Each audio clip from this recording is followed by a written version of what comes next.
பெரியவா சரணம். பெரியவா வானொலியின் மாலை நிகழ்ச்சிகள் ஆரம்பமாகின்றன. இன்றைய எமது நிகழ்ச்சிகள் நித்திய குரு பாதுகா பூஜா, ஸ்ரீ ரா கணபதி அவர்கள் எழுதிய புத்தகத்தின் ஒளிவடிவம், ஆன்மீக உரை, மகா பெரியவா மகிமை, உபன்யாசம். பெரியவா சரணம். பெரியவா சரணம். அடுத்த நிகழ்ச்சி நித்திய குரு பாதுகா பூஜை. शुक्लां भरदरं विष्णुं शशिवर्णं चतुर्भुजं प्रसन्नवदनं ध्यायेत् सर्वविघ्नोपशान्तये। ममोपात्त समस्त दुरितक्षयद्वारा श्री परमेश्वर प्रीत्यर्थं गुरुप्रसाद सिद्ध्यर्थं गुरुप्रीत्यर्थं गुरुपादपूजाम् अद्य करिष्ये। गुरुर्ब्रह्मा गुरुर्विष्णुर्गुरुर्देवो महेश्वरः गुरुः साक्षात् परब्रह्म तस्मै श्रीगुरवे नमः। अपार करुणासिन्धुं ज्ञानदं शान्तरूपिणं श्रीचन्द्रशेखरगुरुं प्रणमामि मुदान्वहम्। सदाशिवसमारम्भां शङ्कराचार्यमध्यमाम् अस्मदाचार्यपर्यन्तां वन्दे गुरुपरम्पराम्. எல்லோரும் குருவை பெரிவாளை தியானம் பண்ணிண்டு அர்ச்சனை பண்ணுவோம். அஷ்டோத்திரம். பெரியவா அஷ்டோத்திரம் பல அஷ்டோத்திரங்கள் இருக்கு. அதுல எளிமையா சுலபமா எது இருக்கோ அதை நான் இப்ப சொல்றேன். எல்லோரும் இதை கேட்டுண்டே திருப்பி சொல்ல முடிஞ்சுவா சொல்லி சொல்லி பெரிவாளுக்கு பாதத்துல ஒவ்வொரு புஷ்பத்தை அர்ச்சனை பண்ணலாம். ओम श्री कांची कामकोटि पीठाधीश्वराय नमः. श्रीमत् चंद्रशेखरेन्द्र सरस्वती गुरुभ्यो नमः. संन्यासाश्रम शिखराय नमः. काषाय दंडधारिणे नमः. सर्वपीठापहारिणे नमः. स्वामिनाथ गुरवे नमः. करुणासागराय नमः. जगदाकर्षण शक्तिमते नमः. सर्वचराचर हृदयस्थाय नमः. ओम भक्त परिपालक श्रेष्ठाय नमः. धर्म परिपालकाय नमः.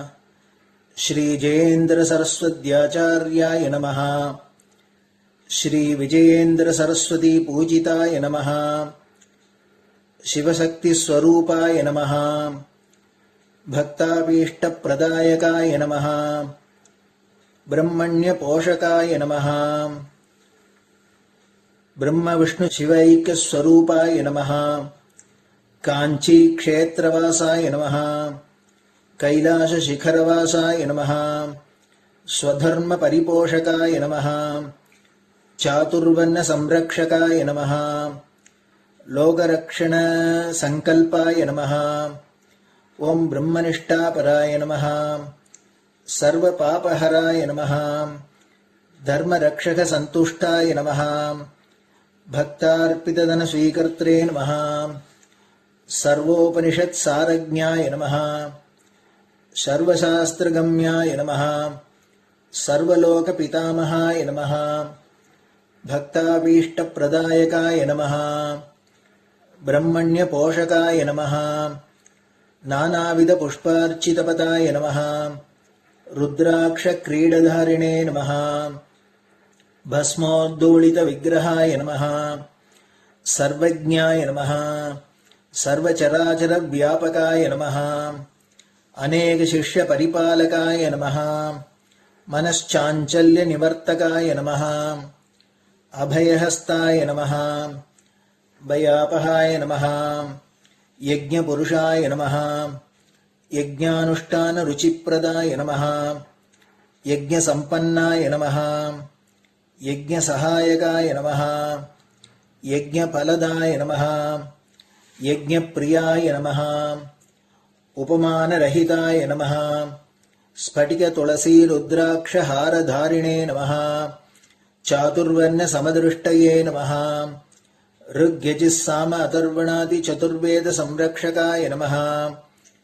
दक्षिणामूर्तिस्वरूपाय नमः जाग्रत् स्वप्न सुषुप्ति अवस्थातीताय नमः कोटिसूर्यतुल्यतेजोमय शरीराय नमः साधुसङ्गसंरक्षकाय नमः अश्वगज गोपूजा निर्वर्तकाय नमः गुरुपादुकपूजातुरन्तराय नमः कनकाभिषिक्ताय नमः स्वर्णबिल्वदलपूजिताय नमः सर्वजीवमोक्षदाय नमः मूकवाक्ताननिपुणाय नमः नेत्रदीक्षादानाय नमः द्वादशलिङ्गस्थापकाय नमः गानरसप्रियाय नमः ब्रह्मज्ञानोपदेशकाय नमः सकलकलासिद्धिताय नमः चातुर्वर्ण्यपूजिताय नमः अनेकभाषासम्भाषण कोविताय नमः अष्टसिद्धिप्रदायकाय नमः ओम श्री शारदामठसुस्थिताय नमः नित्यान्नदानसुप्रीताय नमः प्रार्थनामात्रसुलभाय नमः पादयात्राप्रियाय नमः नानाविधमतपण्डिताय नमः श्रुतिस्मृतिपुराणज्ञाय नमः देवयक्षकिन्नरकिंपुरुषपूज्याय नमः श्रवणानन्दकरकीर्तये नमः दर्शनानन्दाय नमः अद्वैतानन्दभरिताय नमः अव्याजकरुणामूर्तये नमः शैव वैष्णवादिमान्याय नमः श्रीशङ्कराचार्याय नमः दण्डकमण्डलोहस्ताय नमः वीणामृदङ्गसकलवाद्यनाथस्वरूपाय नमः रामकथारसिकाय नमः वेदवेदाङ्ग आगमादिसकलकलासतस्प्रवर्तकाय नमः हृदयगुहाशयाय नमः शतरुद्रीयवर्णितस्वरूपाय नमः केदारेश्वरनाथाय नमः अविद्यानाशकाय नमः निष्कामकर्मोपदेशकाय नमः लघुभक्तिमार्गोपदेशकाय नमः लिङ्गस्वरूपाय नमः सालग्रामसूक्ष्मस्वरूपाय नमः कालड्यां शङ्करकीर्तिस्तम्भनिर्माणकर्त्रे नमः जितेन्द्रियाय नमः शरणागतवत्सलाय नमः श्रीशैलशिखरवासाय नमः डमरुकनादविनोदाय नमः वृषभारूढाय नमः दुर्मदनाशकाय नमः आभिचारिकदोषहर्त्रे नमः मिताहाराय नमः मृत्युविमोचकशक्त्याय नमः श्रीचक्रार्चनतत्पराय नमः दासानुग्रहकारकाय नमः अनुराधानक्षत्रजाताय नमः सर्वलोकख्यातशीलाय नमः वेङ्कटेश्वरचरणपद्मषट्पदाय नमः श्री महात्रिपुरसुन्दरी समेत श्री चन्द्रमौलीश्वर पूजाप्रियाय नमः श्रीमच्चन्द्रशेखरेन्द्र सरस्वती सद्गुरु परब्रह्मणे नमः गुरुभ्यो नमः परमगुरुभ्यो नमः परमेष्टिगुरुभ्यो नमः परात्परगुरुभ्यो नमः गुरुपरम्पराभ्यां नमः गुरुपादुकाभ्यां नमो नमः. அடுத்தது ஊதுபத்தி இருந்தா அதை காமிச்சு தூபம், நெய் தீபம் இருந்தா காமிச்சு அதை நெய் தீபம் தீபம் காமிச்சுட்டு நைவேத்தியம் வெத்தலைப்பாக்கு பழம் இதுலேருந்து ஆரம்பிச்சு அவளுக்கு எது சௌரியமோ அதுபடி நைவேத்தியம் பண்ணலாம்.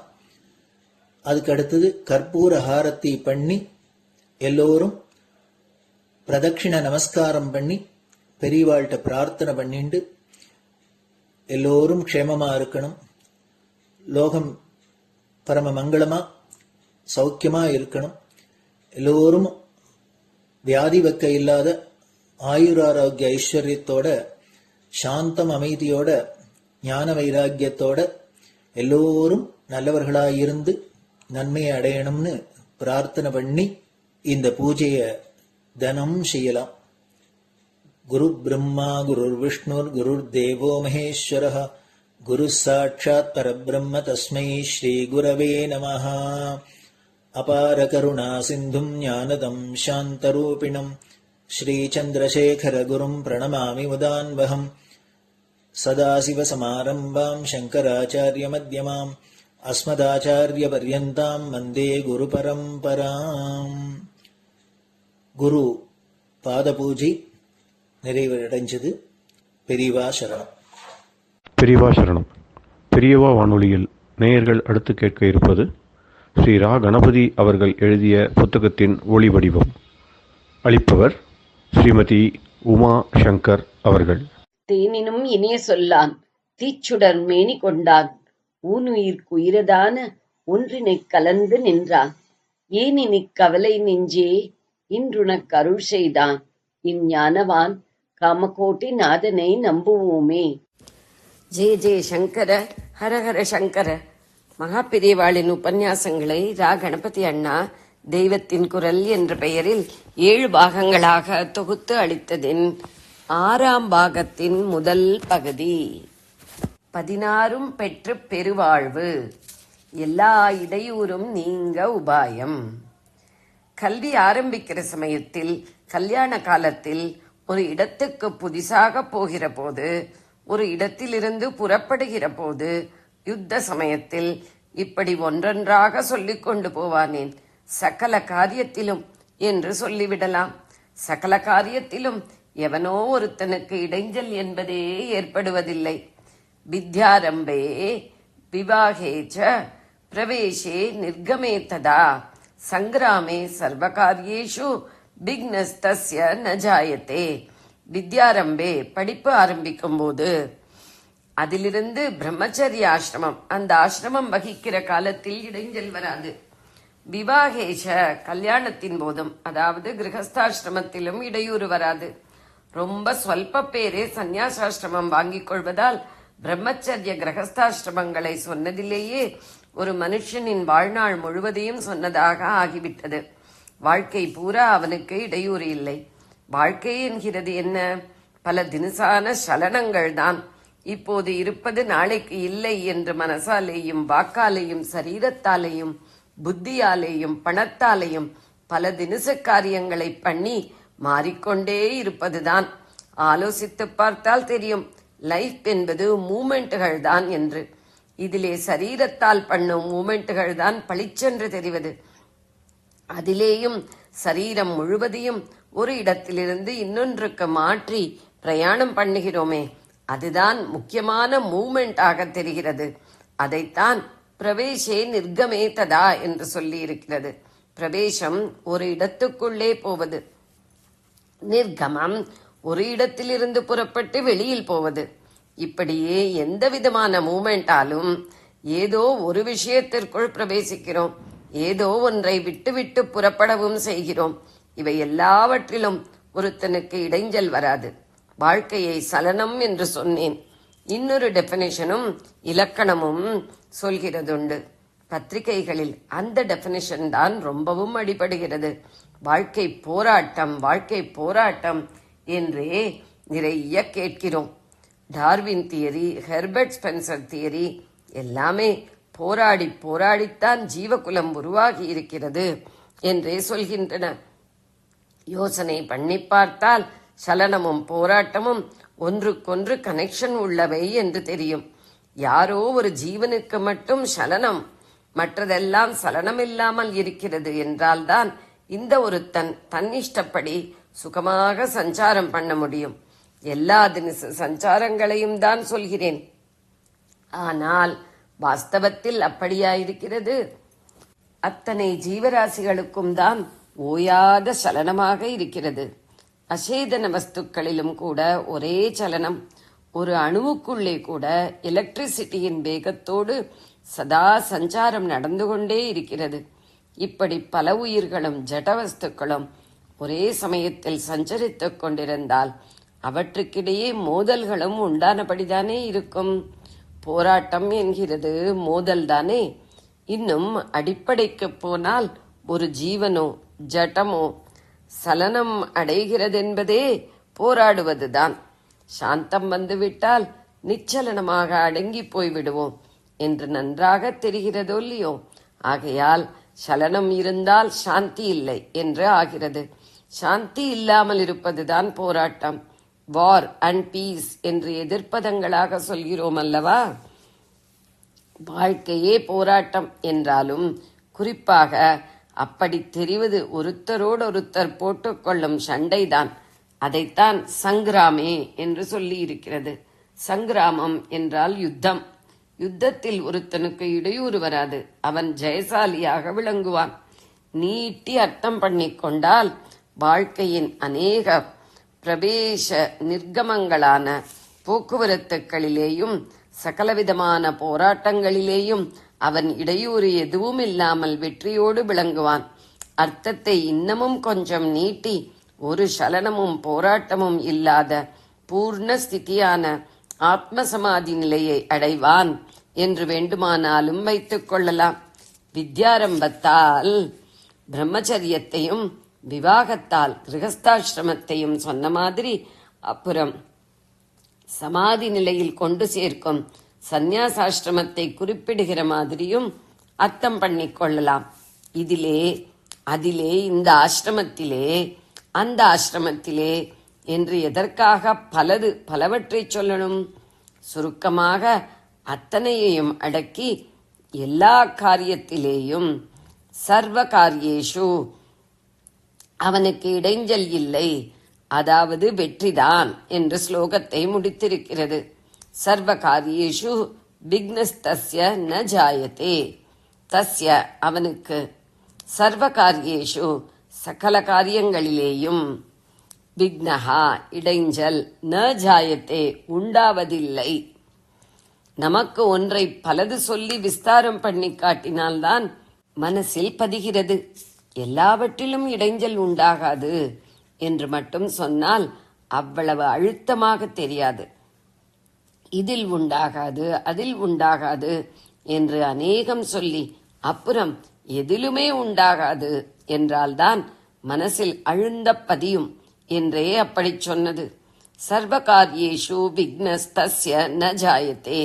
சகல காரியங்களிலும் அவனுக்கு விக்னம் என்பது உண்டாவதில்லை. அவனுக்கு என்றால் எவனுக்கு? பதில் முந்தைய அடியில் இருக்கிறது. அந்த அடி இப்படி சொல்கிறது: ஷோடசைதானி நாமானி யக் படேத் ஸ்ருணுயாதபி. ஷோடச ஏதானி நாமானி யக் படேத் ஸ்ருணுயாத் அபி. ஏதானி இந்த, அதாவது இதற்கு முன்னே சொன்ன ஷோடச நாமானி 16 பெயர்களை யஹ் எவன் படேத் படிக்கிறானோ, அபி என்றால் இங்கே அல்லது என்று அர்த்தம் பண்ணிக்கொள்ள வேண்டும். அல்லது ஸ்ருண்யாத் கேட்கிறானோ, இந்த 16 பேரை எவனொருத்தன் படிக்கிறானோ அல்லது இன்னொருத்தர் படித்து கேட்கிறானோ அவனுக்குத்தான் சர்வ காரியங்களிலும் விக்னம் ஏற்படுவதில்லை. விக்னஸ்தஸ்ய ந ஜாயத்தே. படிப்பவர் கேட்பவர் என்பது பொதுவாக வழங்குகிற சொற்றொடர். பெரிய பெரிய புராணம் உபாக்யானம் முதலியவற்றை ஒரு உபன்யாசகர்த்தா படித்து அர்த்தம் சொல்வார். மற்றவர்கள் கேட்பார்கள். அதை வைத்தே படிப்பவர் கேட்பவர், பக்தா ஸ்ரோதா என்று வசனம் வந்துவிட்டது. ஆனால் இங்கே சப்ஜெக்ட் பெரிசான புராணக்கதை எதுவும் இல்லை. 16 பேர்கள்தான் சப்ஜெக்ட். ஆகையினால் அதை படிப்பது கேட்பது என்று பொது வசனத்தை வைத்து சொன்னாலும் உள்ளே தாத்பரியம் ஒவ்வொருவரும் அந்த 16 பேர்களை மனப்பாடம் பண்ணி சொல்ல வேண்டும் என்பதுதான். மனப்பாடம் பண்ணாதவர்களே புஸ்தகத்தை பார்த்து படிக்கலாம் அல்லது இன்னொருத்தர் படித்து கேட்கலாம்.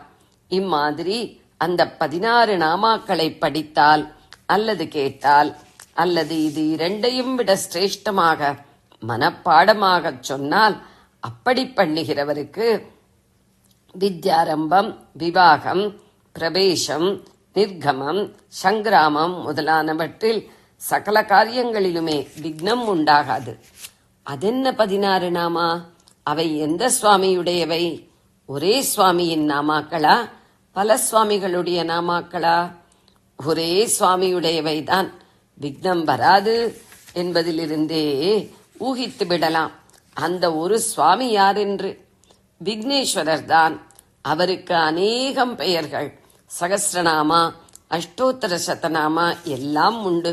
21 தினுசு பத்திரங்கள், இலைகள் அர்ச்சனை பண்ணுவதற்கென்று 21 நாமா. அதே மாதிரி 21 தினுசு புஷ்பம் அர்ச்சனை பண்ண 21 நாமா. இரட்டை இரட்டையாக 21 தடவை அருகம்புல் அர்ச்சனை பண்ணுவதற்கு 21 நாமா எல்லாம் அவருக்கு உண்டு. இங்கே நமக்கு சர்வ காரியத்திலும் விக்ன நிவத்திக்கு 16 பேர் சொல்லி இருக்கிறது.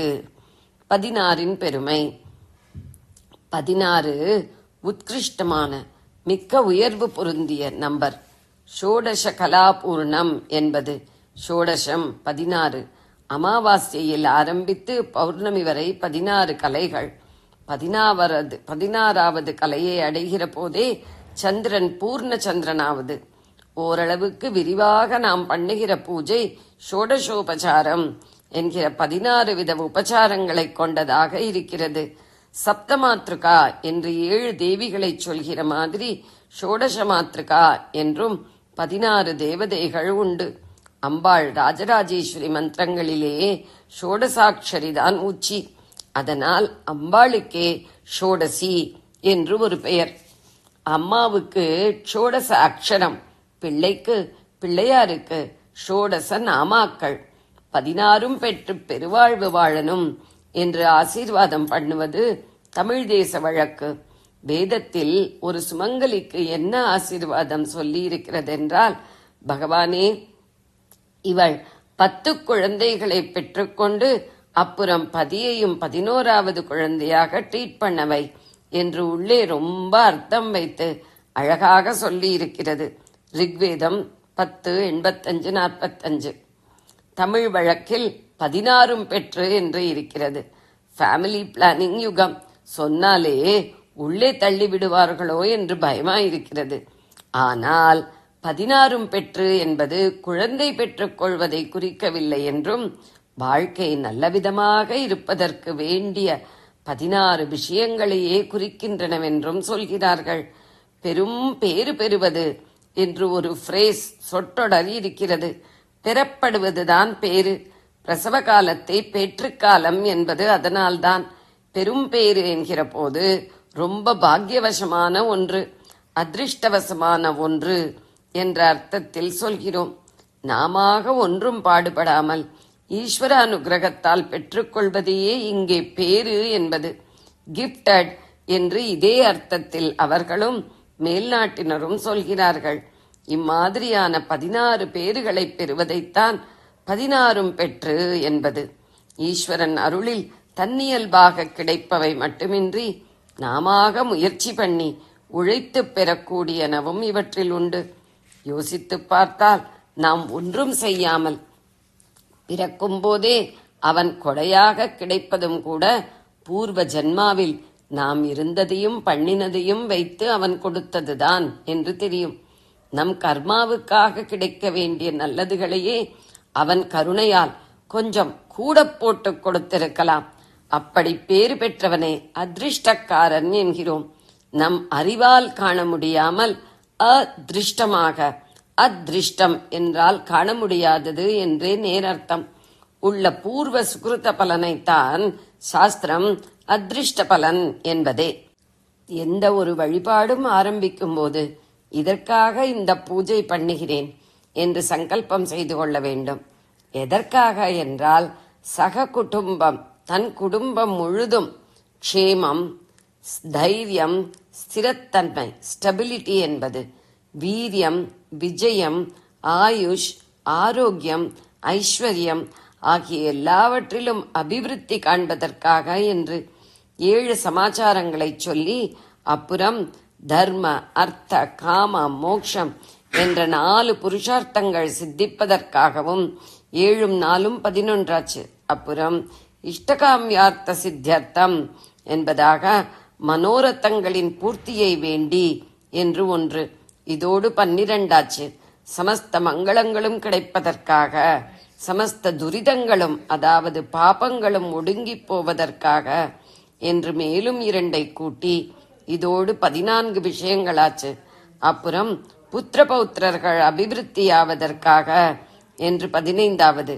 கடைசியாக எந்த சுவாமிக்கு பூஜையோ அவருக்கு பிரீத்தி ஏற்பட்டு அவர் பிரசாதத்தால் நம் அபீஷ்டம் எல்லாம் நிறைவேறணும் என்று 16 விஷயங்களை பிரார்த்தித்து சங்கல்பத்தை பூர்த்தி செய்ய வேண்டும்.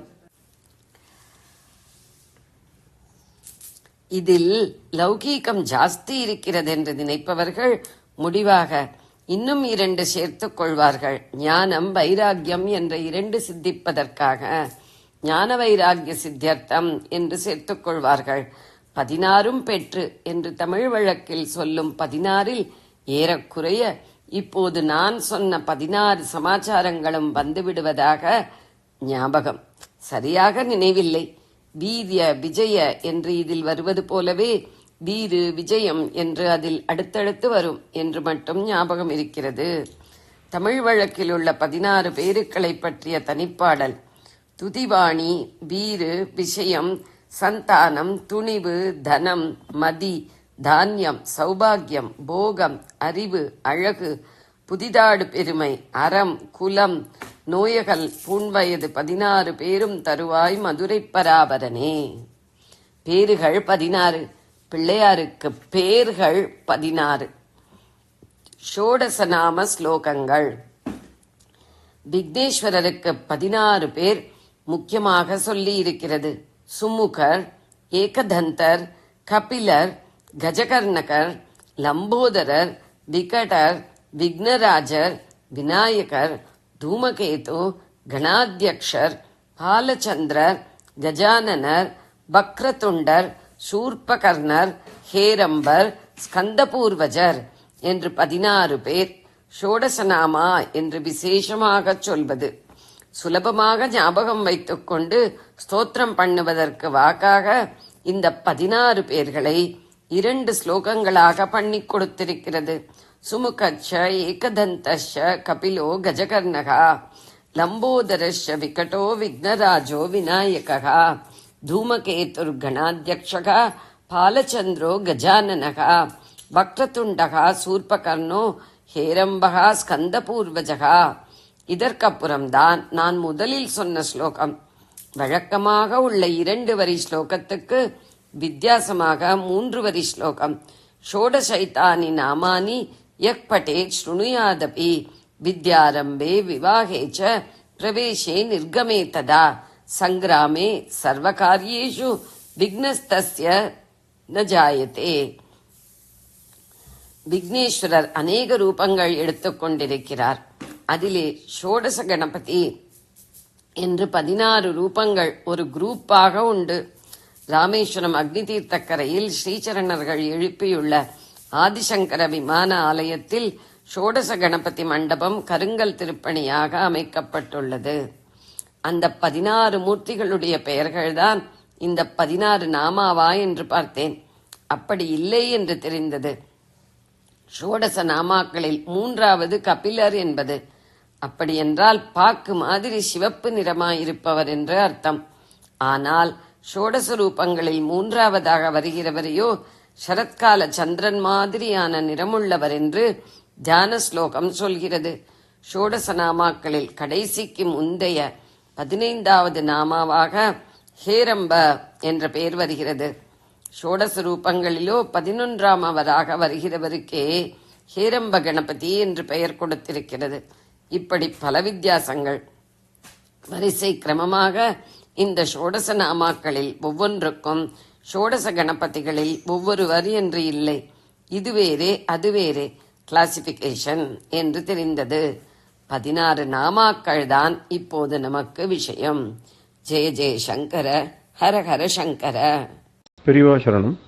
இந்நிகழ்ச்சியின் அடுத்த பகுதி நாளை மாலை இதே நேரத்தில் ஒளிபரப்பாகும். பெரியவா சரணம். பெரியவா சரணம். பெரியவா வானொலியில் நேயர்கள் அடுத்து கேட்க இருப்பது திரு கவிக்கண்ணன் அவர்களின் ஆன்மீக உரை. பெரியவா சரணம். ராம் ராம். ஸ்ரீ குருப்யோ நமஹ. ஜெய ஜெய சங்கர, ஹர ஹர சங்கர. பெரியவா வானொலி நேயர்கள் அனைவருக்கும், மகா பெரியவாவுடைய பக்தர்கள் அனைவருக்கும் அடியேன் கவிக்கண்ணனின் அன்பு கலந்த நல்வாழ்த்துக்கள். ராம் ராம், ஜெய ஜெய சங்கர, ஹர ஹர சங்கர. இன்றைய 44வது பகுதியான குருவருளும் திருவருளும்ல சில மகான்களுடைய பெருமையை பற்றி நம்ம ஷேர் பண்ணிக்க போகிறோம்.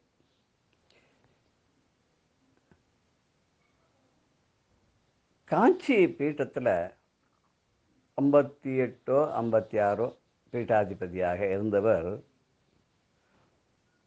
போதேந்திர சுவாமிகள், போதேந்திர தீர்த்த சரஸ்வதி சுவாமிகள். அவர் பீட்டாதிபதியாக இருந்த காலத்தில் அவர்கிட்ட நிறைய சிஷ்யாலாம் இருந்தால் அதில் ஒருத்தர் சதாசிவ பிரம்மேந்திரர். இந்த சதாசிவ பிரம்மேந்திரர் ரொம்ப ஒரு அதி மேதாவியாக இருந்தவராம். அவருக்கு தெரியாத சப்ஜெக்டே கிடையாதான். ஆனால் ஏதாவது ஒரு விஷயத்தை பற்றி வாசலில் திண்ணையில் உட்காந்துட்டு ஏதாவது சொல்லிட்டு பேசிகிட்டே இருப்பான். அது கொஞ்சம் பூஜைக்கெல்லாம் இடைஞ்சலாக இருக்கவே போதேந்திரால் கூப்பிட்டு, உன்னோட வாயை அடைச்சி போகாதா, பேசிகிட்டே இருக்கியே அப்படின்னு ஒரு நாள் கேட்டாராம். குரு சொன்ன உடனே போதேந்திரால் டப்புன்னு வாயை மூடின்னுட்டாராம். இவர் போதேந்திராங்கிற பிரம்மேந்திரால் உடனே சதாசிவ பிரம்மேந்திரா வாயை மூடின்னு விட்டாராம். வாயை மூடின்னு அன்னிலேருந்து மௌனத்துக்கு போயிட்டாராம். இப்படியே இருக்கச்சு ஒரு நாளைக்கு போதேந்திர சுவாமிகள் தீர்மானம் பண்ணிடுற தனக்கு அடுத்தது பட்டத்துக்கு சதாசிவ பிரம்மேந்திரால செலக்ட் பண்ணலான்னு. இந்த விஷயம் தெரிஞ்ச உடனே சதாசிவ பிரம்மேந்திரால என்ன பண்ணான்னாக்கா, எல்லாம் துணிமணிகணி எல்லாத்தையும் எடுத்து கழட்டி போட்டுட்டு அவதூத்தராக அவர் பாட்டு ரோட்டில் போயிட்டு எங்கே போனார்னே தெரியாத கிளம்பி போயிட்டாராம். சொல்லுவார், அவர் 5-6 இடத்துல சித்தியானார் அப்படின்னு கூட சொல்லுவார். நாகப்பட்டினத்தில் ஒரு இடத்துல, அப்புறம் அப்படி ஏதோ ஒரு ஊராக சொல்லிடுவா. ஊஞ்சலூர், நிறைய ஊஞ்சலூரில் இது சதாசிவ பிரம்மேந்திரா சித்தியான கடைசியாக சித்தியான இடம் ஒரு இடம் இருக்குது. அந்த மாதிரி 7 இடத்துல அவள் அங்கே பார்த்தேன் இங்கே பார்த்தேன்லாம் சொல்லுவாள். ஒரே சமயத்தில் 2-3 இடத்துலலாம் இருந்திருக்கா. ஏதோ ஒரு ஊரில் கூட அவரோட கையை வெட்டிட்டானான் ஒரு மாற்று மதத்துக்காரன். இவர் மாதிரி அவதூத்தராக போகிறது பார்த்து அவர் அதை பற்றி கண்டுக்காத போயிட்டாரான். அவன் பயந்து போய் இந்த கையை எடுத்துன்னு போய், உங்கள் சாமி உங்கள் கையை தெரியாதனமாக வெட்டிட்டானான், சரி வச்சு விடுவேன்னு வரான். வச்சா ஒட்டின்னு விட்டான். அவன் பயந்து போயிட்டான். இன்னொரு ஊரில் போனால் இவர் இந்த மாதிரி அவதூத்தராக போவே இங்கே நிறைய லேடிஸ்லாம் இருக்கிற இடமா இருக்கிறதுனால என்ன பண்ணால் ஒருத்தவனை வெட்டி இவரை கீழே புதைச்சிட்டான். புதைச்சிட்டு ஒரு 1/2 மணி கழிச்சு பார்த்தா ஒரு 100 மீட்டர் தள்ளி அவர் நடந்து போயிட்டே இருக்காராம். இப்படி நிறைய அற்புதங்கள்லாம் அவரை பற்றி சொல்லுவார். அவர் நெரூருங்கிற ஊரில் சித்தியானார் கடைசியாக அப்படின்னு சொல்லுவார். நெரூரில் இன்றைக்கி அவருடைய சமாதி இருக்குது. சதாசிவ பிரம்மேந்திராளுக்கு இன்றைக்கி ஆராதனைகள்லாம் நடந்துட்டுருக்கு. இந்த சம்பந்தப்படுத்தின இன்னொரு நிகழ்வை நான் சொல்ல போகிறேன். இவருடைய குருநாதராக இருந்த போதேந்திர தீர்த்த சுவாமிகள் அவர் எப்படின்னு கேட்டாக்கா, அவருக்கு ஒரு காலகட்டத்தில் நாம சங்கீர்த்தத்தில் ரொம்ப ருச்சி பெறவே அவர் காசி வரைக்கும் போகிறார். இப்படி போயிட்டு ராமநாம மகிமையை பற்றி ஒருத்தர் பெரிய பண்டிதர் எழுதக்கூடிய ஒரு புஸ்தகம் ஒன்று வேணும், அது தேடின்னு போகிறார். போயிட்டு இருக்கச்சு இந்த காசியில் போனோன்னு ஒரு வீட்டு வாசலில் ஒரு ராத்திரி இருட்டி எடுத்து திண்ணையில் சிரம பரிகாரம் பண்ணின்னு இருக்கார். அப்போது அந்த வீட்டுக்கு ஒரு யுவன் அந்தணர் ஒருத்தன் வரான். சத்தமாக கூப்பிட்றான். அப்போ உள்ளேருந்து இன்னொரு அந்தணன் வரார், யுவன் வரார். இந்த வாசலில் அவர் சொல்கிறார், இந்த மாதிரி என்னுடைய மனைவி, இளம் மனைவி தான் எங்களுக்கு கல்யாணம் ஆகி போயினால தான் ஆகுது, என் மனைவியை இந்த மிலேச்சர்கள் தூக்கின்னு போயிட்டா. தூக்கின்னு போயிட்டு என்ன பண்ணா எதுன்னு தெரியல, கண்டுபிடிக்கவே முடியல. நான் அங்கங்கே தேடிக்கிட்டு பார்த்து எங்கேயும் கிடைக்கலன்னொன்னா நானும் அப்படியே விட்டுட்டேன். ஆனால் இப்போ வந்துட்டா அங்கேருந்து, எப்படியோ தப்பிச்சுன்னு வந்துட்டா அவாக்கிட்ட இந்த மாறு வேஷத்தில். இவளை நான் ஏற்றுக்கலாமா வேண்டாமா அப்படின்னு கேட்குறேன். அப்போது அந்த வீட்டுக்குள்ளே இருந்த இவர் என்ன சொல்கிறாருனாக்கா, தாராளமாக ஏற்றுக்கலாம்ப்பா. அவளை இந்த பக்கத்தில் இருக்க ரிவர்லையோ இந்த குளத்துலையோ ஒரு 3 தடவை முங்கி எழுந்து ராமா ராமா ராமா அப்படின்னு சொல்லி 3 தடவை முங்கி எழுந்து வந்துட்டான்னு சொன்னால் அப்புறம் அவள் பவித்திரமானவள் சொல்லி நீ அவளை மறுபடியும் ஏற்றுக்கலாம், ஒரு தப்பும் இல்லை. சொன்ன உடனே அந்த வீட்டுக்குள்ளேருந்து அந்த யுவனுடைய அம்மா இருக்காளே, அவள் ஒரு சத்தம் போட்டாளாம், என்னடா பாபம் பண்ணுற நீ, ராமான்னு ஒரு தடவை சொன்னாலே போருமே, நீ என்ன 3 தடவை சொல்லுன்னு சொல்லி இந்த மாதிரி ராமநாமத்துக்கு ஒரு அவப்பெயரை உண்டாக்கிட்டியே நீ அப்படின்னு கோபப்பட்டாளாம். அதுக்கப்புறம் சொல்வா, அந்த அந்த யுவன் இருக்கானே அவன் போய் அவனுடைய ஒய்ஃப் அழைச்சின்னு போய் அந்த குளத்துல 3 தடவை முங்கி எழுந்திருந்து ராமநாமத்தை சொல்லி பழையபடி பழைய மாதிரியே வந்துவிட்டா, அவளை ஏற்றுவிட்டார். இந்த நிகழ்வை கேட்ட உடனே போதேந்திராளுக்கு ரொம்ப ஆச்சரியமாக போயிடுத்து. அந்த வீட்டில் இருந்த யுவனை கூப்பிட்டு சொல்கிறார், இந்த மாதிரி ஒரு புஸ்தகம் ஒன்று இருக்குது, அது இங்கே தான் இருக்குன்னு சொன்னான். அப்போது அவர் சொன்னார், இந்த மாதிரி எங்கள் தகப்பனார் எழுதின புஸ்தகம்தான் அது, அவர் இப்போ இல்லை, காலகத்தி ஆயிட்டார் அப்படின்னு சொன்னோன்னே, அந்த புஸ்தகம் தானே நான் உங்களுக்கு தரேனே, ஒன்றும் ப்ராப்ளமே இல்லையே அப்படின்னு சொல்லிட்டு அந்த புஸ்தகத்தை அவர் இவருக்கு கொடுத்தார். புஸ்தகம்னு என்ன, அந்த காலத்தில் ஓலைச்சுவடியில் தான் இருந்திருக்கும் இல்லையா, ஒரு 200 வருஷத்துக்கு முன்னாடிலாம் ஒரு ஓலைச்சுவடியில் தான் இருந்திருக்கும். அதை எடுத்துன்னு வந்து இவர்கிட்ட கொடுத்துட்டார். கொடுத்தோடனே அவர் எடுத்துகிட்டு வந்தார். எடுத்துகிட்டு வந்துட்டு என்ன பண்ணார், மடத்தை தன்னுடைய சிஷ்யன்கிட்ட கொடுத்துட்டார். அவருக்கு பீட்டாதிபதியாக ஆரோகணம் பண்ண வச்சுட்டு தான் ராமநாம இந்த பிரபாவத்தை வெளியில் பரப்புறதுக்காக வெளியில் கிளம்பிட்டார். அதனால்தான் அவருக்கு போதேந்திர தீர்த்தருக்கு ராமநாமத்தினுடைய மகிமையை அவர் எல்லா இடத்துலையும் பரப்பினார். அப்படிங்கிறனால ஒரு தனி பெருமை உண்டு. அந்த போதேந்திரர் அவர் சித்தியானது கூட ஒரு வேடிக்கையாக சொல்லுவார்.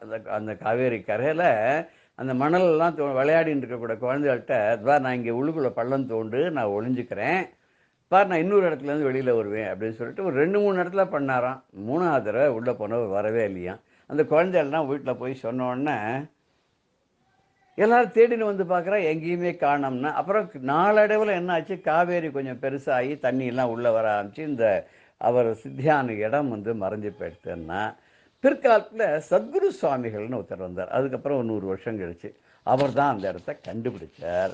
அந்த இடத்த கண்டுபிடிச்சு அங்கே போதேந்திர தீர்த்தருக்கு இது பண்ணார், அதிஷ்டானம் ஒன்று கட்டி, அவருக்கு அசரீரியாக இங்கே தான் இருக்கேன்னு தெரிஞ்சு அந்த இடத்துல ஒரு அதிஷ்டானத்தை பண்ணி, இன்றைக்கி அந்த போதேந்திராவுடைய ராமநாம போதேந்திரா அவருடைய அதிஷ்டானம் அங்கே இருக்குது.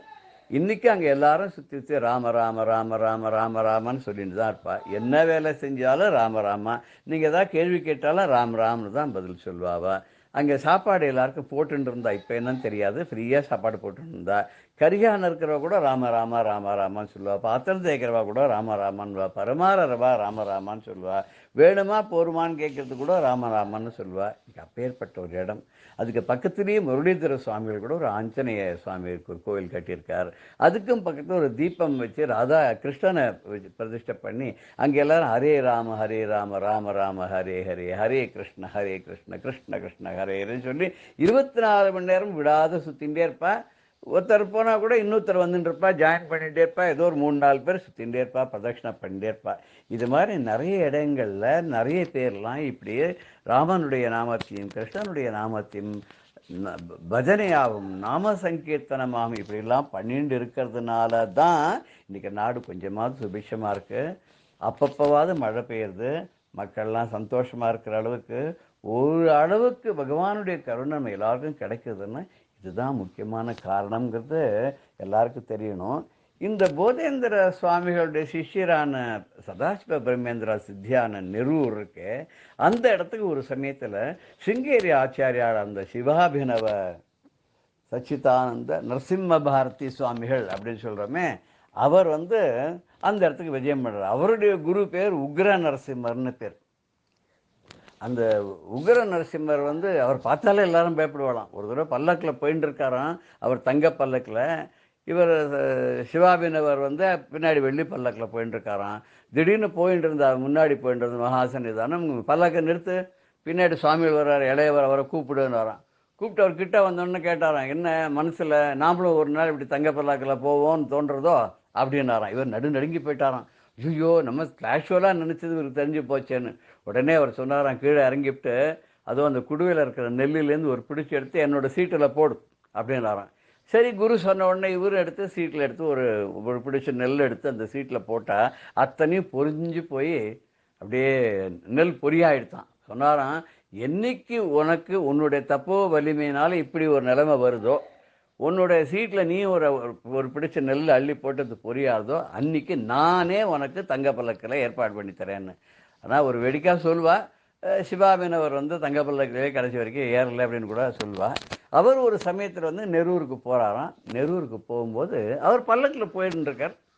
அங்கே போனால் ஒரு இடத்துக்கு மேலே போகவே முடியலையான்னு தடுக்கிறது, ஏதோ தடுக்கிறது. உடனே என்ன பண்ணிட்டார், ஆஹா இங்கே சமாதியில் வந்து நெரூரில் சதாசிவபிரமேந்திராவுடைய சமாதியில் ஒரு சாநித்தியம் இருக்குது, நம்ம இறங்கி நடந்து போகணும்னு சொல்லி இறங்கி பாதரட்சையெல்லாம் விட்டுட்டு அங்கே பக்கத்திலேயே ஸ்நானம் பண்ணி 3 நாளைக்கு தபஸ் பண்ணி மௌன விரதம் இருந்து உபவாசம் இருந்து கடைசியில் போய் அங்கே போய் பார்த்தாக்கா அந்த குகைக்குள்ளே அவருக்கு சதாசிவ பிரம்மேந்திராவுடைய தரிசனம் கிடைச்சிதான். தரிசனம் கிடைச்சதை பார்த்து அதுக்கப்புறம் ஒரு ஒரு ஒரு 40-45 ஸ்லோகம் பண்ணியிருக்காருன்னு சொல்லுவா. அதில் ஒரு ஸ்லோகத்தில் கூட ரொம்ப அழகாக சொல்கிறவன் எப்படின்னா, காஞ்சி பீட்டாதிபதி காஞ்சி காமகோட்டி பீட்டாதிபதி போதேந்திர தீர்த்த சுவாமியுடைய சிஷ்யராக இருந்த சதாசிவ பிரம்மேந்திராவுடைய அதிஷ்டானம் இது அப்படின்றத அதை ரொம்ப அழகாக மென்ஷன் பண்ணியிருக்கார் அப்படின்னு கூட சொல்லுவாள். இப்படி வந்து மகான்கள் வந்து தன்னை காமிச்சிக்காதவே தன்னுடைய பெருமையை வெளியில் தெரியாதே அந்த காலத்தில் இருந்திருக்கா. நம்ம இந்த காலத்துலேயும் நிறைய பேர் பார்க்குறோம். ஆனால் இந்த காலத்தில் அட்வர்டைஸ்மெண்ட்லாம் வேண்டியிருக்குங்கிறது வேறு விஷயம். ஆனால் அதுவே அத்தியாக போச்சுன்னா கொஞ்சம் கஷ்டம் தான். அத்தி சர்வத்த வர்ஜயத் அப்படிங்கிற மாதிரி இப்போ அட்வர்டைஸ்மெண்ட் ரொம்ப ஜாஸ்தியாக போயிடும்போது யாரை நம்புறது, யாரை நம்பக்கூடாது, யாரை நம்ம உண்மையாகவே நல்ல வழியில் நடத்தி செல்கிறா, யார் நம்ம நல்ல வழியில் நடத்தி செல்லலை, மிஸ்லீடு பண்ணுறான்னு நமக்கே தெரிய மாட்டேங்கிறது. அது வந்து கலிகாலத்தினுடைய அது ஒரு கோளாறாக கூட நம்ம எடுத்துக்கலாம். ஆனால் அதெல்லாம் புனர் நிர்மாணம் பண்ணுறதுக்கு சந்திரசேகர பாரதி சுவாமிகள் மாதிரியும் சந்திரசேகர இந்த சரஸ்வதி சுவாமிகள் மாதிரியாகவும் அப்பப்போ பகவான் நமக்கு குருநாதர்களை கண்டிப்பாக அனுப்புவார். அனுப்பி வச்சு நமக்கு நல்ல வழியை காட்டுவார், நல்ல வழியில் நடத்தி செல்வார், நல்ல அனுகிரகங்கள் செய்வார். நமக்கு இதில் எந்த விதமான சந்தேகமும் வேண்டாம். ஏன்னா அன்று தொட்டு இன்று வரை ஆதிசங்கரர் காலத்திலேருந்து இன்று வரை ஆதிசங்கரர் வந்தார், ராமானுஜர் வந்தார், தேசிகன் வந்தார், இப்படி ஒருத்தர் மத்வாச்சாரியார் வந்தார், ராகவேந்திர சுவாமிகள் வந்தார், காஞ்சி பரமாச்சாரியார் வந்தார், சந்திரசேகர பாரதி சுவாமிகள் வந்தார். இப்படி ஒருத்தராக வந்து அவாவா நம்மளை தடிகட்டு போகாமல் நல்ல பாதையை நழுவி வெளியில் போகாத மூடியமான வரைக்கும் நம்மளை கட்டுக்கோப்பாக கொண்டு செல்லக்கூடிய அளவுக்கு அவள்லாம் எப்படி நமக்கு அனுகிரகம் பண்ணுமோ அந்த மாதிரி முறையில் நமக்கு அனுகிரகம் பண்ணி நம்மளை நல்வழிப்படுத்த நல்ல பாதையில் எடுத்து கொண்டு சென்றார்கள் என்பது இதுதான் மகான்களுடைய மகிமை அப்படிங்கிறது, மகான்களுடைய பெருமை அப்படிங்கிறது. மகான்களுடைய பெருமையை வந்து சொல்லி தெரியறதில்லை, மகான்களுடைய பெருமையை நம்ம அனுபவித்து தான் தெரிஞ்சுக்கணும். அப்படி அனுபவித்து பல பேருக்கு பல மகான்களோட பழகி அவளுடைய அனுகிரகம் பெறுவதற்கான வாய்ப்புகள் கிடைச்சவெல்லாம் நிஜமாகவே ரொம்ப கிரேட்டு. சமீப காலத்தில் கூட நம்மோட இருந்து சித்தியான சுவாமி ஓம்காரானந்த சுவாமிகள், அவரை மாதிரி தொண்டு பண்ணவா யாரும் கிடையாது. அவரை மாதிரி கீதா பாஷ்யம் சொல்லுவா, கைவல்ய நவநீதம் சொல்கிறதோ, திருக்குறள் ஆராய்ச்சி பண்ணுறதோ, அப்படியே ஒரு முற்றும் ஓதல் அப்படிங்கிற ஒரு தான் கொண்டு வந்தது, தட்சிணாமூர்த்திக்கு பிராதானியம் கொடுத்தது, மக்களை ரீச் பண்ணது, இதெல்லாம் நம்ம எளிமையாக வாழ்ந்து காமிச்சதெல்லாம் பார்க்குறது மாதிரி பல மகான்கள்லாம் இருக்கா. இவாளுடைய பெருமையெல்லாம் நம்ம நினச்சி பார்த்து சந்தோஷப்படுவோம் என்று சொல்லி ஜெய ஜெய சங்கர ஹர ஹர சங்கர ஸ்ரீ குருப்யோ நம. ராம் ராம். வாழ்க வளமுடன், வாழ்க நலமுடன், வாழ்க வையகம். ராம் ராம். பெரியவா சரணம். இந்நிகழ்ச்சியின் அடுத்த பகுதி நாளை மாலை இதே நேரத்தில் ஒளிபரப்பாகும். பெரியவா சரணம். பெரியவா சரணம். அடுத்த நிகழ்ச்சி மகா பெரியவா மகிமை உபன்யாசம். வழங்குபவர் பிரம்மஸ்ரீ கணேச சர்மா அவர்கள். அபார கருணா சிந்தும் ஞானதம் சாந்தரூபிணம் ஸ்ரீ சந்திரசேகரகுரும் பிரணமாமி முதான்வகம். காஞ்சி மகாபெரிவா கருணையோட வடிவம். எல்லாருக்கும் ஒரு நல்லத்தை சொல்றது, இதத்தை சொல்றதுக்குன்னே ஒரு அவதாரம். எதை பண்ணினா நமக்கு சிறப்பு, எதை பண்ணினா நமக்கு ஸ்ரேயஸ், எதை பண்ணினா நமக்கு நன்மை அப்படிங்கிறத பார்த்து பார்த்து அவ பல விதங்களில் யோஜனை பண்ணி பல திட்டங்களில் நமக்கு சொல்லி நமக்கு அனுகிரகம் பண்ணின்னு இருக்கா. அதெல்லாம் நாம தான் ஒழுங்கா கடைபிடிச்சோம்னா நமக்கு அபரிமிதமான பலன் கிடைக்கும். அந்த அபரிமிதமான பலனை அடையணும் அப்படிங்கிறதுக்காக தான் அந்த விஷயங்கள்லாம் நாம தெரிஞ்சுக்கணும், அந்த பலனை அடையணும் அப்படிங்கிற ஒரு உயர்ந்த நோக்கத்தில் தான் ஸ்ரீ சங்கரா தொலைக்காட்சி மூலமா இந்த நிகழ்ச்சி மூலியமா பெரியவாளோட மகிமையெல்லாம் நாம பார்த்துட்டு வரோம். அதில் பெரியவா பிடியரிசி திட்டத்தை பற்றி சொன்னா அப்படின்னு பார்த்தோம். அன்னதான சிறப்பு, அந்த பிடியரிசி திட்டத்தோட பெருமை, தான தர்மங்களில் சாஸ்திரம் எதுக்கு நமக்கு உயர்வா சொல்லியிருக்கு அப்படிங்கிறதெல்லாம் பார்க்குறோம். அதே மாதிரி நமக்கு ஒரு சமுதாய பிரச்சனை, முக்கியமான ஒரு பிரச்சனை வரதட்சணை கொடுமை அப்படிங்கிறது. இந்த வரதட்சணை கொடுமைக்காக இந்த வரதட்சணை ஒழிப்பு அப்படின்னு இப்போ ஏதோ பார்த்தேன்னா அரசியல் ரீதியெல்லாம் வரதட்சணை ஒழிப்பு அப்படி இப்படின்னு பல அமைப்பெல்லாம் இதை ஒரு ஏக்கமா பண்ணிட்டு இருக்கு. ஆனா 1960ஆம் வருஷ வாக்கிலேயே பெரியவா இதுக்கு ஒரு பெரிய ஸ்கீமா சொன்னா, வரதட்சணை ஒழிப்பு இயக்கத்தை ஆரம்பிச்சு வச்சான்னே சொல்லலாம் பெரியவா. காரணம், அந்த காலகட்டத்துல 1960வது வருஷ வாக்குல எல்லாம் இந்த வரதட்சணை கல்யாணத்துல, பெண்களுக்கு கல்யாணம் அப்படின்னா வரதட்சணைங்கிறது ஒரு பெரிய பூதம் மாதிரி ஒரு பெரிய கொடுமையா இருந்தது, ஒரு சிரமமான காரியமா இருந்தது. ஒரு பணத்தை எடுத்து, அதாவது கல்யாண செலவுக்கு அப்படின்னா ஏதோ ஸ்ரீதனம் அப்படின்னு சொல்லியிருக்கு.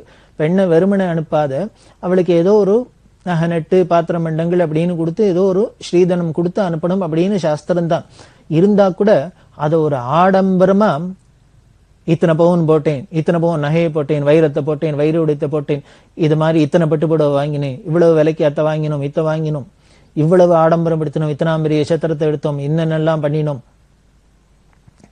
இப்படி ஜானவாசம் ஊர்வலம் வச்சோம், இப்படி ரிசப்ஷன்ல கச்சேரி வச்சோம், அத்தை பண்ணினோம், இத்தை பண்ணினோம் அப்படின்லாம் நாம இந்த கல்யாணம் அப்படிங்கறது ஒரு பெரிய ஆடம்பரமா தானே பண்ணிட்டு போயிருக்கு சமுதாயத்துல. இப்படி பண்ணினதுனால இருக்கிறவா பண்றாங்கிறதுனாலயே என்ன ஆயிடும்னர், இல்லாத வாழ்க்கெல்லாம் முதல்ல ஒரு குறை வந்துடுது, தாழ்வு மனப்பான் வந்துடுது. அதுக்கு மேல இந்த இருக்கிறவா பண்றவாளை பார்த்தா நமக்கு ஒரு அசிகை வந்துடுறது. மூணாவது, நம்மளும் எப்படியானு கடன் உடன் வாங்கியானும் இதை மாதிரி பண்ணி காமிக்கணும் அப்படின்னு ஒரு ஆசையும் வந்துடுறது. இப்படி சமுதாயத்துல பல குழப்பங்கள் வர்றதுக்கு, பல தவறுதல்கள்லாம் நடக்கிறதுக்கு இதெல்லாம் காரணமா இருக்கு. அதனால்தான் பெரியவா எந்த ஒரு விஷயமா இருந்தாலும் எளிமையா இருக்கணும், எளிமையா இருக்கணும், எளிமையா இருக்கணும்னு சொன்னதுக்கு காரணமே தான். உலகத்துல பல பிரச்சனைகளுக்கு காரணமே ஆடம்பரம், அனாவசிய செலவு தான். அந்த ஆடம்பரத்தினால்தான் அனாவசிய செலவு பண்றோம். அதனால ஆடம்பரத்தை எடுத்து எளிமையை பண்ணிட்டோம்னா அனாவசிய செலவுக்கும் நமக்கு வேலை இல்லாத போயிடும், அப்போ அமைதியும் தானே இருக்கும். அப்படிங்கிறதுனால்தான் பல விஷயங்களை சொன்ன. நமது இந்து மதத்தோட சிறப்பே என்ன, ரொம்ப எளிமை தான். பெரியவாளையே பாருங்களேன், அவ இருந்தது எப்பேற்பட்ட ஒரு பீடத்துல, ராஜாதி ராஜாக்கள்லாம் உலகத்துல உள்ள அத்தனை பேரும் அவ காலில் வந்து விடுறாப்புல, அவள்கிட்ட வந்து தரிசனம் பண்ணி அவ அனுகிரகத்தை வாங்குறாப்புல தான் ஒரு பதவியில இருந்தா.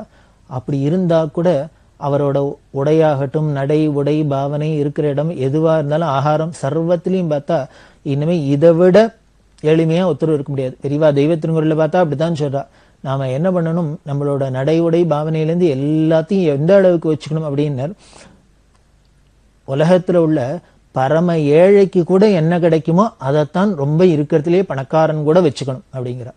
இதை விடவா பவர்ஃபுல்லா ஒரு பிராக்டிக்கலா கம்யூனிசத்தையும் சோசியலித்தையும் சொல்ல முடியும்? அதைத்தான் பெரியவா சொல்றா.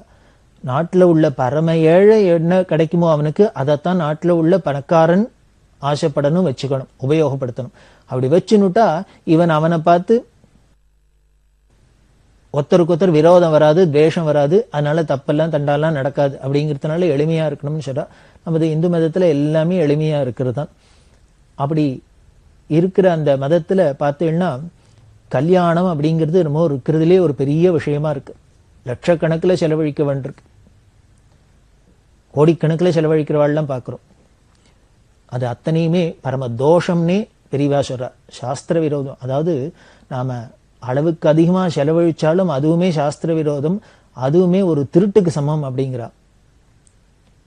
அந்த தோஷம் வந்துடும். அதனால எதுக்கு என்னென்ன செலவழிக்குமோ அந்த அளவுபடிதான் செலவழிக்கணும். அதை மீறி செலவழிச்சோம்னா நம்மள்ட்ட இருக்கு இல்லைங்கிறது பற்றியே பிரச்சனை இல்லை. இப்படி செலவழிச்சாலே அதே ஒரு சாஸ்திர விரோதம், தோஷம் அப்படின்னு சொல்லித்தான் இந்த கல்யாணத்தை எளிமையா பண்ணணும்னு சொல்றோம். அதுல சில விஷயங்களெல்லாம் நாம அவாய்ட் பண்ணலாம். அதுல முக்கியமான ஒண்ணு வரதட்சணை அப்படிங்கிறது. வைஷ்ணவ ஆச்சாரியர்கள் ஒருத்தர் வேதாந்த தேசிகன் அப்படின்னு, இந்த வேதாந்த தேசிகன் சர்வதந்திர சுதந்திரர் அப்படின்னு அவருக்கு ஒரு பட்டப்பேர். அப்படின்னா அவர் யாரையும் இதுக்கும் எதிர்பார்க்காதவர், எல்லாத்தையும் ஸ்வயமா தானே சாதிச்சுக்க கூடியவர், அப்படி ஒரு சக்தி வாஞ்சவர் அப்படின்னு அவருக்கு ஒரு பட்டப்பேர். எப்பொழுதுமே எல்லாருக்குமே விரோதிகள் அப்படின்னு பிடிச்சவா பிடிக்காதவான்னு இருக்கிறது உலகத்துல சகஜம் தானே. அதனால என்ன பண்ண, அந்த வேதாந்த தேசிகனை கண்டா பிடிக்காதவாளும் சில பேர் இருந்தா. அவளுக்கெல்லாம் இவரோட அந்த சர்வதந்திர சுதந்திரன், இவர் யாரையும் டிபெண்ட் பண்ண மாட்டார், யாருக்கும் எதையும் எதிர்பார்க்க மாட்டார் அப்படின்னு இருக்கிற இந்த பெயரை மாத்தணும், இது தப்பு, இவராகவே போட்டுருக்கார், இது பொய் அப்படின்னு நிரூபிக்கணும் அப்படிங்கிறதுனால பல விதத்துல என்னெல்லாமோ ட்ரை பண்ணி பார்த்தா அவருக்கு ஒரு அபகீர்த்தி வரணும் அப்படின்னு. அது எல்லாம் நான் ஈஸ்வர அனுகிரகத்துல தானே ஜெயிச்சுன்னு வந்திருந்தார் தேசிகன். அப்படி பண்ற ஒரு தந்திரங்கள்ல என்ன பண்ணா, ஒரு அடிமுட்டாளா பரம அஷடா ஒரு பையனை கொண்டு போய் அந்த வேதாந்த தேசிகிட்ட சிஷ்யர் மாதிரி அனுப்பிச்சு, நீ அவர்கிட்ட போய் அவர் கைங்கரியெல்லாம் பண்ணிட்டு அவர்கிட்ட கேளு, நான் கல்யாணம் பண்ணிக்கணும்னு சொல்லு, என்ன கல்யாணம் பண்ணி வைங்கோன்னு சொல்லு அப்படின்னு சொல்லி அனுப்பிச்சா. இந்த குழந்தையும் பாவம், இவ எதுக்கு என்ன சொல்லி அனுப்புறான்னு தெரியாது, ஒரு பெரிய மகான் கைங்கரியம் பண்ணா நமக்கு க்ஷேமம் அப்படின்னு அவர்கிட்ட போய் இருந்தார். அவருக்கும் இந்த குழந்தைகிட்ட பிரியமா இருந்தது. கொஞ்ச நாள் கழிச்சு எனக்கு கல்யாணம் பண்ணிக்கணும் ஆசையா இருக்கு, எனக்கு கல்யாணம் பண்ணி வைங்கோ அப்படின்னு. கல்யாணம் பண்ணி வைங்கன்னா வேதாந்த தேசிகன் என்ன பண்ணார், ஒரு பிள்ளை கல்யாணம் பண்ணி வைக்கணும்னா காசி பணம் வேணும்,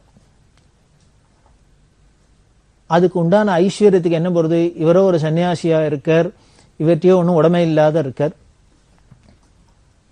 என்ன பண்ணின தேசிகன், அவர் பெரிய வித்வானா இருந்ததுனால பண்டிதரா இருந்ததுனால புரிஞ்சு கொடுத்தோம், யாரோ என்னமோ நமக்கு வேண்டாதவா இந்த குழந்தையை தூண்டி விட்டுருக்கா அப்படின்னு அவர் தெரிஞ்சு விட்டார். இருந்தாலும் இந்த குழந்தை கல்யாணம்னு கேட்டுருத்தோம், இது பண்ணி வைக்கணும், இது நம்மளோட கடமை, அதனால என்ன பண்ணார், ஆஹா பண்ணி வைக்கிறேன்ப்பா அப்படின்னு. அதுக்கு ஐஸ்வர்யம் ஒன்னா என்ன பண்றது, இப்போ எதிரிகள்லாம் என்ன எதிர்பார்த்துருந்தான்னா, இந்த பொருளை கல்யாணம் பண்ணிக்கணும்னா அதுக்கு காசு பணம் வேணும், இந்த காசு பணம் வேணும்னா இவர்கிட்டயோ காசு பணம் கிடையாது, இவர் யார்ட்டையானு போய் வாங்கித்தானே ஆகணும், யாச்சகம் வாங்கணும். அப்படி வாங்கிட்டாருன்னா இவர் சர்வதந்திர சுதந்திரங்கிற பேரு தப்பாயிடும், பொய்யாயிடும் அப்படின்னு இவர்கிட்ட வந்து சண்டை போடலாம் அப்படின்னு காத்திருந்தா, இத தன்னோட மேதாவிலாசத்தினால் தெரிஞ்ச தேசிகன் என்ன பண்ணார், யார்கிட்டையும் போய் கேட்கல, இப்படி மனுஷால்கிட்ட கேட்டாதானே நமக்கு கௌரவ குறைச்சல். அவர் என்ன பண்ணினார், ஐஸ்வர்யத்துக்கு அதிதேவதையான மகாலட்சுமியை குடிச்சு ஸ்ரீஸ்துதி அப்படின்னு பண்ணினார். அப்படி ஸ்ரீஸ்துதி பண்ணினோடனே ஐஸ்வர்ய தேவதையான மகாலட்சுமி கனகமழை பொழிஞ்சா அப்படின்னு. ஆதிசங்கரருக்காக நெல்லிக்கனியா அம்பாள் மகாலட்சுமி கனகதாரா பண்ணினா அப்படின்னு பார்க்குறோம். அதே மாதிரி இந்த வைஷ்ணவாச்சாரியன வேதாந்த தேசிகனுக்காகவும் அம்பாள் கனகமழை பொழிஞ்சாளாம். அப்படி அம்பாள் பண்ணின அந்த கனகமழையை வச்சுட்டு இந்த குழந்தைக்கு கல்யாணம் பண்ணி கொடுத்தா அப்படின்னு இந்த கதையை சொல்றதை பெரியவா சொல்றா. இது வேதாந்த தேசிகனோட பிரபாவம் வெளிப்படுறது, அவருக்கு கனகமழை பொழிஞ்சது. இதுல முக்கியமான விஷயம் எனக்கு என்ன விஷயம் அப்படின்னா பெரியவா அதை சொல்றா. நான் எதுக்காக இந்த கதையை எடுத்து உங்களுக்கு உதாரணமா சொல்றேன்னா, வேதாந்த தேசிகன் காலத்துல கூட ஒரு பையனுக்கு கல்யாணம் பண்ணணும் அப்படின்னா அவனு கல்யாண செலவுலேருந்து எல்லாத்துக்கும் அவன் தான் பணம் தயார் பண்ணணும்னு தெரியறதே வழியே, பொண்ணு வீட்டுக்காரன் தலையில கைய வச்சு எல்லா செலவையும் அவன் தலையில கட்டுறது முடியாது. தேசிகன் காலம் வரைக்கும் புள்ளத்து வீட்டுக்காரன் தான் செலவழிச்சு பொண்ணை கல்யாணம் பண்ணிட்டு இருக்கான்னு தெரியறது. எனக்கு பாயிண்ட் தான் அப்படின்னு சொல்ற இந்த வரதட்சணையை பத்தி சொல்றதே. அதுக்கப்புறம் தான் சமீப காலங்கள்ல தான் இது தலைகீழ மாறி இருக்கு. தேசிகன் காலத்துல கூட ஒரு புள்ள கல்யாணம் பண்ணிக்கினா பொண்ணுக்கு பணத்தை கொடுத்து அந்த பொண்ணை கல்யாணம் பண்ணிக்கிறதா தான் இருந்திருக்கு. அப்புறம் தான் தலைகீழ மாறி பொண்ணு வீட்டுக்காரன் பிள்ளைக்கு பணம் கொடுத்து பொண்ணையும் கொடுக்குறாப்புல இருக்கு. யாரானும் ஒரு கடையில சாமான் வாங்கினா அந்த கடைக்காரன் சாமானையும் கொடுத்துட்டு அதுக்கு உண்டான விலையும் கொடுப்பாடா என்ன? கொடுக்கவே மாட்டா. வாங்குறவன் தான் விலையை கொடுக்கணும், கொடுக்கறவன் பொருளைத்தான் கொடுப்போம். ஆனா இந்த விவாகத்துல பார்த்தேன்னா பொண்ணையும் கொடுத்து பணத்தையும் கொடுக்கறாப்புல இருக்கு. இது எப்படி ஒரு இந்த பழக்கம் வந்ததுன்னு தெரியல. இது ரொம்ப சாஸ்திர விரோதமான பழக்கம். இதை அடியோட ஒழிக்கணும், மாத்தணுங்கிறதான் பெரியவாளோட ஆசை. அதுக்காக தான் வரதட்சணை ஒழிப்பு அப்படிங்கிறது ஒரு பெரிய விஷயத்தை சொன்னா. காரணம், அந்த காலகட்டத்தில் இப்படி வரதட்சணை கொடுக்கறதுக்கு முடியாதே பல ஏழை குடும்பங்கள்ல பெண்கள்லாம் கல்யாணம் ஆகாத இருந்தா. இந்த கல்யாணம் ஆகாத குழந்தைகள்லாம் பெரியவாள்கிட்ட பார்த்தேன்னா எத்தனை பேர் பொண்ணுக்கு கல்யாணம் ஆகணும் வயசாயிடுத்து, பொண்ணு கல்யாணம் வேணும் வயசாயிடுத்து, பெரியவா அனுகிரகம்னும் பெரியவா அனுகிரகம்னு அப்படின்னு எத்தனை பேர் வந்து கேட்கறத பார்த்துருக்கோம். இதெல்லாம் பெரியவாளுக்கு நாம ஏதோ பிரார்த்தனையா சொன்னா கூட பெரியவா மனசை அப்படியே ரொம்ப அதுல அவளுக்கு வருத்தத்தை கொடுத்தது. பத்தியா, ஒரு காசி பணத்தினால ஒரு குழந்தைகளுக்கு கல்யாணம் ஆறுது நின்று போயிடுத்து. பத்தியா, ஒரு விவாகம் அப்படிங்கிறது நமக்கு 40 சம்ஸ்காரத்துல ஒன்னா சொல்லியிருக்கு, ஒரு அனுஷ்டானத்துல ஒன்னா சொல்லியிருக்கு. அது நடக்காத போறது பத்தியா, சாஸ்திரங்கள்ல சொன்ன தர்மத்துக்கு சொன்ன அனுஷ்டானம் இல்லாத போயிடுத்து. பத்தியா, ஒரு காசி பணத்தினால செலவழிக்க முடியலங்கிறதுனால அப்படின்னு தான் வருத்தப்பட்டு தான் இந்த வரதட்சணையை ஒழிக்கணும் அப்படிங்கிறதுக்கு ரொம்ப தீவிரமா இருந்தா. சரி சார், பொண்களுக்கு கல்யாணம் ஆகலைன்னா இவரையும் இவ்வளவு வருத்தப்படணும் அப்படின்னு. ஆனா ஆயிட்டு போறது, ஆகலைன்னா ஆயிட்டு போறது அப்படின்னா ஸ்திரீகளுக்கு நமது சனாதன மதத்துல நம்ம தேசத்துல பெரிய விஷயம் என்னன்னா அந்த கற்புங்கிறத ரொம்ப முக்கியமா சொல்லி இருக்கு. ஸ்திரீகளுக்கு இந்த கல்யாணம் அப்படிங்கிறது ரொம்ப முக்கியமான விஷயம். அவளுக்கு காலாகாலத்தில் கல்யாணம் ஆயிடுத்துன்னா அவளுக்கு அதுக்கப்புறம் அந்த வயசு கோளாறுனால மனசு விகாரப்பட்டு இன்னும் சாஸ்திர விரோதமான பல காரியங்கள் எல்லாம் அனாச்சார காரியங்களும் ஈடுபடுறதுக்கு வாய்ப்பு இல்லாத போயிடும். அதனாலேயே குழந்தைகளுக்கு, பெண் குழந்தைகளுக்கு நமது தேசத்துல, நம்ம சாஸ்திரத்துல எவ்வளவு சீக்கிரம் கல்யாணம் பண்ணி வச்ச முடியும். அந்த மனோவிகாரம் அவளுக்கு அந்த மனசு கெட்டு, அதாவது இந்த சரீரம் அந்தந்த வயசுக்கு ஏத்தாப்புல அந்த உணர்ச்சிகள்லாம் வரதோ இல்லையோ, அப்படி வரத்தே என்ன பண்ணும்னர், அதுக்கு ஏத்தாப்புல அனுகூலமா நாம இந்த சூழ்நிலைகளை ஏற்படுத்தி கொடுக்கலன்னா தானே தப்பு பண்றதுக்கு ஒரு சந்தர்ப்பம் ஏற்பட்டுரும். அந்த சந்தர்ப்பத்தை கொடுக்க கூடாதுங்கிறதுக்காக தான் அந்தந்த காலகட்டத்துல இந்தந்த வயசுல இன்னென்ன காரியங்களை பண்ணணும் அப்படின்னு சாஸ்திரங்கள ரிஷிகள்லாம் நமக்கு பார்த்து தான் வச்சிருக்கா. நமக்கு வேணா அதோட தாத்பரியம் புரியல. நாம வேற ஏதோ ஒரு விஷயத்தை பார்த்துன்னு நாம அதுல உள்ள ஜீவன முக்கியமான விஷயங்களை கோட்டை விட்டுறோம். அது கூடாது. அப்படி கல்யாணம் ஆகாத இருந்தா ஸ்திரீகள் பல விதத்திலையும் கெட்டு போறதுக்கு காரணமா இருக்கு. அப்படி கெட்டு போயிட்டா ஒரு சமுதாயம், ஒரு கலாச்சாரம் எல்லாமே கெட்டு போறதுக்கு நமக்கு ஹேதுவாயிடுறது. அப்படி ஆகக்கூடாதுங்கிறதான் காலாகாலத்துல ஸ்திரீகளுக்கு கல்யாணம் ஆகணும், ஸ்திரீகளுக்கு கல்யாணம் ஆகணும் அப்படின்னு. அது ரொம்ப ஜாக்கிரதையா இருக்கணும். அவ கல்யாணம் ஆற வரைக்கும் அதான் சொல்றா பெரியவா சாரதா சட்டத்தை பத்தி சொல்றதே. சாரதா சட்டத்துல சொல்லியிருக்கா, அதாவது மினிமம் ஏஜ் தான் சொல்லியிருக்கா. இந்த வயசுக்குள்ள கல்யாணம் பண்ணக்கூடாதுன்னு தான் சொல்லியிருக்கா. அப்பர் ஏஜ் லிமிட் சொல்லல. 18 வயசுக்குள்ள கல்யாணம் பண்ணக்கூடாது அப்படின்னு தான் சொல்றா. சரி, அப்ப சட்டப்படி 18 வயசு வரைக்கும் வேணா கல்யாணம் பண்ணாத இருக்கலாம். சரி, சட்டத்துல 18 வயசுக்குள்ள மினிமம் ஏஜ் சொன்னா அந்த ஏஜ் தாண்டினோன்னு உடனே நாம சீக்கிரம் கல்யாணம் பண்றதுக்கு எதிர்பார்க்கலாம் இல்லையோ, முயற்சி பண்ணலாம் இல்லையோ, அது கூட பண்ண மாட்டேங்கிறோம். அதுதான் வருத்தப்பட்டு பிரிவா சொல்றா. அந்த சட்டத்துக்கு உட்பட்டு as early as possible எவ்வளவு பண்ணிடணுமோ அந்த கல்யாணத்தை, விவாகத்தை பண்ணிடணும். அப்படி பண்ணிட்டு அவளுக்கும் ஒரு பொறுப்பு வரும். ஏதோ அவ பாட்டுக்கு பொறுப்பு இல்லாத தெரிஞ்சுட்டு இருக்க மாட்டா. இந்த குழந்தைகளுக்குள்ள ஒரு செட்டில்மெண்ட் ஆயிடும். அதனாலதான் பண்ணணும் அப்படின்னு சொல்லி இந்த ஸ்திரீகள் கல்யாணம் ஆகாத இருந்தா பல விபரீதங்களுக்கு, கலாச்சார சீரழிவுக்கு காரணமாயிடும்ங்கிறதுனாலதான் பெரியவா ரொம்ப முக்கியமா இருந்து அவளுக்கு உடனே கல்யாணம்னு பெரியவா தாபப்பட்டு அதுக்கு அந்த கல்யாணத்துக்கு தடையா இருக்கிற இந்த வரதட்சணை ஒழிக்கணும் அப்படின்னு பெரியவா ரொம்ப தீவிரமா இருந்தா. அதுக்கு மேல பார்த்தீங்கன்னா மாசம் மும்மாரிங்கிறோம். ஆண்டாள் சொல்றாளே, தீங்கின்றி நாடெல்லாம் திங்கள் மும்மாரி பெய்து ஓங்கு பெரும் சென்னல் ஊடு கயலுகள அப்படி எல்லாம் சொல்றாளே. மும்மாரி பெய்யுறது அப்படின்னா எதுக்கு சாஸ்திரம் செய்யுது? மாசம் 3 மழை பொழியணும். மாசத்துல 3 நாளைக்கு 3 மழை பொழியணும். அது எதுக்குன்னு 3 பேர் பண்ற காரியத்துக்காக நாட்டுல 3 மழை பொழியறதாம். அது என்னென்ன அப்படின்னர், மாசத்துல 3 நாளைக்கு 3 மழை பொழியணும். அது எதுக்குன்னர், 3 பேர் பண்ற காரியத்துக்காக நாட்டுல 3 மழை பொழியறதாம். அது என்னென்ன அப்படின்னர், அந்தணன் நியமத்தோட இருந்து வேதம் ஓதுறதுக்காக ஒரு மழை, பிராமணன் தன்னோட சுதர்மத்தை பண்ணிட்டு கர்மானுஷ்டானத்தை பண்ணி யாகங்களை பண்ணி வேதாத்தியானம் பண்ணிட்டு அப்படி அனுஷ்டானத்தோட என்னன்னா அவன் பண்ற யாகங்களுக்காக அவனோட அந்த வேத அனுஷ்டானத்துக்காக அந்த வேதத்துக்காக ஒரு மழை பொழியிறது. இது ஒரு மழை. 2வது மழை, அந்த நாட்டாளுற ராஜா தர்மநெறி தவறாத நீதிமானா இருந்து ஆட்சி பண்ணினான்னா அந்த நீதி நெறி வழுவாத அந்த ஆட்சிக்காக ஒரு மழை. 2 மழையாச்சு. 3வது மழை எதுக்குன்னு, அந்த நாட்டுல உள்ள பெண்கள்லாம் கற்போட இருந்தா, கற்பு நெறி தவறாத இருந்தா, ஒழுக்கத்தோட இருந்தா, சீலத்தோட இருந்தா அவளோட அந்த கற்புக்காக ஒரு மழை அப்படின்னு சொல்லியிருக்கு. இந்த மும்மாரியில பார்த்தேன்னா இந்த காலகட்டத்துல பிராமணர்கள்லாம் தங்களோட சுதர்மத்தை விட்டுட்டு எங்கெங்கெல்லாமோ போய் வேதம் இல்லை, அத்தியனம் இல்லை, அனுஷ்டானம் இல்லை, யாகக்கியம் இல்லை அப்படின்லாம் இருக்கு. ஸோ அதனால இந்த காலகட்டத்தில் அப்பெல்லாம் ரெகுலரா டான்னு மழை பெஞ்சது, எல்லாம் நதிகள் எல்லாம் தண்ணி பிரவாகமா ஓடிந்தது, எல்லாம் முப்போகம் விளைஞ்சிருந்தது, எல்லாரும் சுபீட்சமா இருந்தா க்ஷேமா இருந்தா அப்படின்னா என்ன இதுக்கெல்லாம் காரணத்தை யாரணும் ஆராய்ஞ்சு பார்க்கிறோமா? வேற ஏதோ விஞ்ஞான ரீதியா எல்லாமோ காரியத்தை பார்க்கிறோம். ஆனா அதுக்கு மேல சூக்ஷ்மமான இந்த காரணம்தான். அப்படி இல்லாதனால போயிடுத்து. ராஜாக்களும் தர்ம நீதி தவறாத ஆட்சி பண்றாளா அப்படின்னா அது ஒரு பெரிய கேள்விக்குறி. அதனால அவளுக்காகவும் மழை பெய்யறதுக்கு வாய்ப்பு இல்லாத இருக்கு. இப்ப இனிமே மாசத்துல மும்மாரின்னு போய் ஒரு மாரி தான் பொழியலாம். அந்த ஒரு மாரியும் என்னன்னு இந்த ஸ்திரீகளோட கற்பு ஒழுக்கத்துக்கு நடவடிக்கைக்கு தான். இன்னும் அதையும் நாம கொடுத்துட்டோம்னா அப்புறம் முழுக்க மழையே இல்லாதன்னா போயிடும். அதனால தான் பெரியவா என்ன அப்படின்னா அந்த ஸ்திரீகளுக்கெல்லாம், குழந்தைகளுக்கெல்லாம், பெண் குழந்தைகளுக்கெல்லாம் காலாகாலத்தில் கல்யாணம் ஆகணும், காலாகாலத்தில் கல்யாணம் ஆகணும், எல்லோரும் ஒழுங்கா இருக்கணும், நெறிமுறையோடு இருக்கணும், கற்போடு இருக்கணும் அப்படிங்கிறதுக்காக தான் இந்த வரதட்சணை ஒழிக்கணும் அப்படின்னா. அதுக்கு என்ன பண்ணா, இப்படி எல்லாம் சொல்லி அட்வைஸ்லாம் பண்ணி பார்த்தா இது எத்தனை பேர் கேட்க முடியாது, தெரியாது நமக்கு. என்ன பண்ணா, இந்த பசங்களுக்கெல்லாம் கல்யாண வயசுல இருக்கிற பசங்களுக்கெல்லாம் பெரியவா ஒரு வேண்டுகோள் கொடுத்தா. நமக்கு சாஸ்திரத்துல அப்பா அம்மா சொல்றதை தான் கேட்கணும் அப்படின்னு சொல்லியிருக்கு, அவளை மீறி எதுவும் பண்ணக்கூடாதுன்னு இருக்கு. ஆனாலும் நான் ஒரு குருங்கிற ஸ்தானத்துல இருந்துட்டு உங்களெல்லாம் அப்பா அம்மா சொல்றதை கேட்காதீங்கன்னு சொன்னா அது தர்மமும் இல்லை. நான் குருவா இருக்கிறவனே அப்பா அம்மா சொல்றதை கேளுங்கன்னு தான் சொல்லணும்.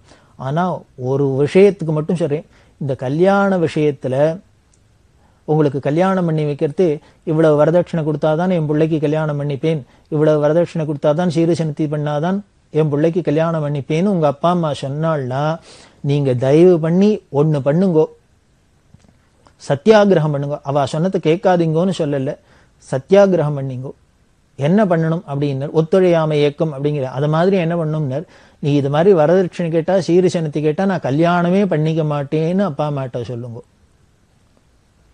அப்படின்னு இந்த இளைஞர்களுக்கெல்லாம் பெரியவா வேண்டுகோள் விடுக்கிறா. சொல்றா, நீங்க இது மாதிரி சீர்சனத்தி கேட்டு இதை கொண்டா வரதட்சணை கொண்டாலாம் கேட்டா, நாங்க பெண் வீட்டுக்காரால சிரமப்படுத்தினா நாங்க கல்யாணம் பண்ணிக்க மாட்டோம் அப்படின்னு நீங்கெல்லாம் சொல்லுங்கோ. அப்படி சொன்னேன்னாலே தன் குழந்தை கல்யாணம் பண்ணிக்காத இருக்கிறத பார்த்து என் அப்பா அம்மாக்குன்னு மனசு சமாதானமா, அதனாலேயானும் உங்களை சந்தோஷப்படுத்தணுங்கிறதுக்காக அவ அதெல்லாம் வேண்டான்னு சொல்லலாம் அப்படின்னு எல்லாம் தாப்பப்பட்டா. இதுல என்ன விஷயம் அப்படின்னா, எந்த அளவுக்கு பெரியவா தாப்பப்படுறா பாருங்களேன், எந்த அளவுக்கு தாப்பப்படுறா அப்படி சொன்னா. அதே மாதிரி பத்திரிகை என்ன பண்ணா, அதுக்கு இன்னொரு பிரம்மாஸ்திரத்தை போட்டா.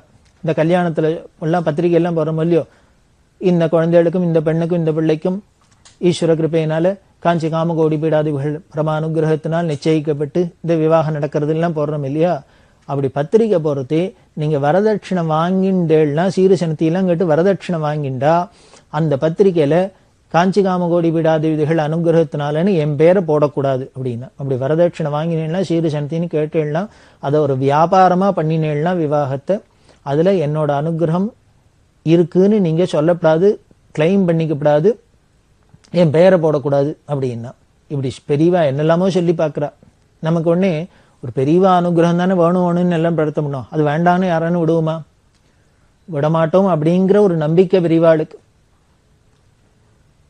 காசு பணத்தை விட நமக்கு பெரியவா அனுகிரகம் தான் முக்கியம் அப்படின்னு நாம நினைச்சுப்போம். அப்படிங்கிறதுனால இப்படி சொன்னா, அப்படி சொல்ற, அப்படி வாங்காத போடுற பத்திரிகையா இருந்தா அதுல வரதட்சணை எதுவும் வாங்கப்படாத விவாகம்னு பத்திரிகையே பிரிண்ட் பண்ணுங்கிற, பத்திரிகையிலே போடுங்கோ வரதட்சணை எதுவும் வாங்கப்படாத விவாகம் அப்படின்னு. அதுல வார்த்தை பாருங்க, வரதட்சணை வாங்காத விவாகம் அப்படின்னு சொல்லல, வரதட்சணை எதுவும் வாங்கப்படாத அப்படிங்கிற. அப்ப எதுவும்னா என்ன, கேஷா தான் வாங்கினேன்னு இல்லை, டவுரின்னு ஏதோ பணமா வாங்கினோன்னு இல்லை. இதுக்கு வேலை பணத்துக்கு பதிலா நீங்க என்ன 4 பவுனா சேர்த்து போட்டுருங்கோ, இன்னும் 4 வெள்ளி பாத்திரமா வாங்கி கொடுத்தோம் அப்படின்னு சொல்லாத, கேஷோ கைண்டோ எந்த விதத்திலையும் அவளை கம்பல் பண்ணாத, அவளாவே அவ சக்திக்கு உட்பட்டு தங்கள் குழந்தைக்கு என்ன பண்றாலும், எந்த அப்பாவும் தங்க குழந்தைக்கு பண்ணாத யாருக்கு பண்ண போற ஆசையா, அது வேற விஷயம். நம்மளாவே எதுவும் கேட்கவே கூடாது. கல்யாணம் ஜாதகம் பார்த்தமா பொருந்தி இருந்ததா, பிடிச்சிருந்ததா மனசுக்கு, உடனே அடுத்தது முகூர்த்தம், கல்யாணம், வீட்டுக்கு வரணும், அப்படிதான் இருக்கணும் அப்படின்னு ஆசைப்பட்டா. அதனால வாங்கப்படாத விவாகம்னு போடுங்கோ அப்படின்னா. அதுக்கு மேல என்ன பண்ணார், மடத்துக்கு ரொம்ப பெரியவா பக்தர், மடத்துல கைங்கெல்லாம் பண்ணிட்டு எல்லாம் பெரியவாளுக்கு அடிக்கடி வந்து தரிசனம் பண்றார். அவர் பிள்ளைக்கு கல்யாணம், பத்திரிகை அனுப்பிச்சிருந்தா, அந்த புள்ள கல்யாணத்துக்கு பத்திரிகை அனுப்பிச்சிருக்காரு. அவரோட உறவுகாரர் இன்னொருத்தர், அவரும் மடத்துக்கு அடிக்கடி வரவர். அவர் பெரியவா தரிசனத்துக்கு வந்தார். பெரியவா அவர்கிட்ட கேட்டா, உன் உறவுகாரன் பிள்ளைக்கு கல்யாணம் உனக்கு தெரியுமோ இல்லையோ அப்படின்னு. ஆமா தெரியும். நீ போப்பறையோ? போப்பறேன் அப்படின்னு. அவன் பத்திரிக்கை உனக்கு அனுப்பிச்சிருக்கானா? பாத்தியா? பார்த்தேன் அப்படின்னு. அதுல என்ன ஒரு விசேஷம் பார்த்தியோன்னு. உடனே இவருக்கு வந்தவருக்கு புரியல, என்ன உறவுகாரர் கல்யாண பத்திரிகையில என்ன விசேஷம், நான் கவனிக்கல. என்ன அந்த பத்திரிகையை பாரு அப்படின்னு எடுத்துன்னு வர சொன்னா, பார்த்தா எல்லாம் படிச்சு பார்த்தாலும் சரியா இருக்கு, இவருக்கு ஒன்றும் புரியல, தப்பா ஒன்றும் வாச்சகம் தெரியல. இவர் சொன்ன எனக்கு புரியல அப்படின்னு. பெரியவா சொன்னா, அதில் இப்போ எல்லாரும் போறாளே, இந்த காஞ்சி காமகோடி பீடாதிகள் ஆச்சாரியோட அனுகிரகத்தினால நிச்சயிக்கப்பட்டு அப்படின்னு போட்டிருக்கே, இதுல அந்த வார்த்தை இருக்கோ பார்த்தியோ அப்படின்னு. பார்த்தா அது மிஸ் ஆயிருக்கு. இல்லை, இது வந்தவருக்கு ஆச்சரியமா இருந்தது. அவனோ மடத்துல ரொம்ப பக்தர், பெரியவாள்கிட்ட பக்தி, எப்படி இது விட்டு போயிடுது அப்படின்ட்டு உடனே என்ன பண்ண, ஐயோ இதானும் பிரிண்டிங் மிஸ்டேக்கா இருக்கும், விட்டு போயிருக்கும், நான் வேணா அவர்கிட்ட போய் சொல்றேன்னு. அதுக்கு பெரியவா சொன்னா, எல்லாம் இல்ல, விட்டெல்லாம் போகல, அவன் வேணும்னு தான் விட்டுருக்கான் அப்படின்னு. இது சொன்னோடனே வந்தவருக்கு ரொம்ப மனசு தாபமா இருந்தது. ஏன் இப்படி விட்டுட்டான் சரி புரியலையே அப்படின்னா பெரியவா சொல்றா, நான் வரதட்சணை வாங்கினா என் பேரை பத்திரிகையில போடப்படாதுன்னு சொன்னேன் இல்லையோ, அவன் என்ன பண்ணிட்டான், வரதட்சணை வாங்கிட்டான், அதனால என் பேரை போடல, அதனால அவன் ரொம்ப நல்லவன் தானே அப்படின்னா. பெரியவா சொல்றா, இப்ப அவன் வரதட்சணை வாங்கிட்டு என் பேரையும் போட்டான்னா நான் என்ன அவன் மேல கேஸா போட முடியும்? போட முடியாது, ஒண்ணும் பண்ணிக்க முடியாது. அதனால நான் வரதட்சணை வாங்கினா என் பேரை போடப்படாதுன்னு, வரதட்சணை வாங்காதீங்கன்னே அதை கேட்க முடியல, வரதட்சணை வாங்கினா என் பேரை போடாதீங்கன்னே அதை கேட்டுட்டான் அப்படிங்கிற. அதாவது என்ன, உங்க ஆசீர்வாதம் அப்படின்னு நாம பிரார்த்தனை பண்ணலைனாலும் பரவாயில்ல, நீங்க ஆசீர்வாதம் பண்ணலைனாலும் பரவாயில்ல, எனக்கு 1000 ரூபா 2000 ரூபாய் பணம் வந்தா போறோம் அப்படிங்கிற அளவுக்கு நமக்கு பணத்து மேல ஒரு மோகம் வந்துடுறது அப்படிங்கிறது தான் நீங்க சுட்டி காமிச்சா பெரியவா. இப்படி வரதட்சணை வாங்கினா அந்த கல்யாணத்துல தன்னோட ஆசீர்வாதம்னு போடக்கூடாதுன்னு சொன்னா. அதனால நாம எல்லாரும் தெரிஞ்சுக்கணும், பெரியவா ஆசீர்வாதம் பரிபூர்ணமா இருக்கணும் அப்படின்னா பெரியவா சொன்னபடி அந்த எளிமையான விவாகத்தை நாம வச்சுக்கணும். யாரையும் எதையும் நிர்பந்தப்படுத்தப்படாது, எதுவா இருந்தாலும் சாஸ்திரத்துக்கு உட்பட்டு இருக்கணும், சாஸ்திர விரோதமா எதுவும் இருக்கக்கூடாது அப்படின்னு பார்க்கணும். அப்படி எல்லாம் பண்ணினாலே பெரியவா அனுகிரகம் பரிபூர்ணமா நமக்கு இருக்கு அப்படிங்கிறது இந்த நிகழ்ச்சிகள் மூலமா தெரியறது. இதுதான் பெரியவாளோட அனுகிரகத்தை அடையறதுக்கு வழின்னு சொல்லி அந்த வழியிலேயே நடக்கிறதுக்கு நாம முயற்சி பண்ணுவோம். அப்படி நடக்கிறதுக்கு பெரியவாளே நமக்கு அனுகிரகம் மட்டும்னு சொல்லி தொடர்ந்து அவளோட அனுகிரகத்தை நாம அனுபவிக்கலாம். பெரியவா சரணம். இந்நிகழ்ச்சியின் அடுத்த பகுதி நாளை மாலை இதே நேரத்தில் ஒளிபரப்பாகும். பெரியவா சரணம். பெரியவா சரணம். அடுத்த நிகழ்ச்சி திருவாசக இன்னிசை. வழங்குபவர் ஸ்ரீ சத்குருநாத தேசிகர் அவர்கள். பெரியவா சரணம். திருச்சிற்றம்பலம். யாத்திரை 10. பூவாறு சென்னி மன்னன் எம் புயங்கப் பெருமான் சிறியோமையே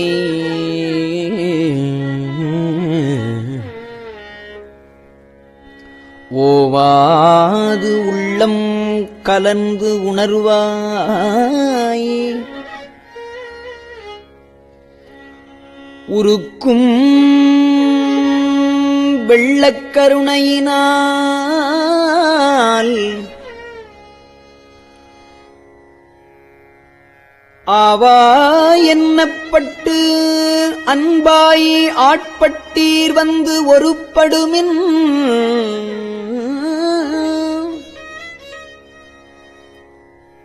போவோம் காலம் வந்தது காண் பொய்விட்டுடையான் கழல் புகவே காலம் வந்தது காண்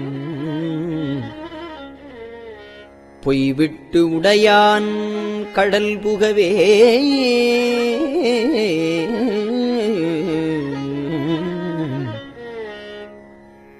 புகவே வேண்டா புலன்களில் நீர் புயங்கப் பெருமான் பூங்கழல்கள் மிகவே நினைமின் மிக்க எல்லாம் வேண்டா போகவிடுமின்கள் நகவே ஞாலத்து உள்புகுந்து நாயேனைய நமையாண்ட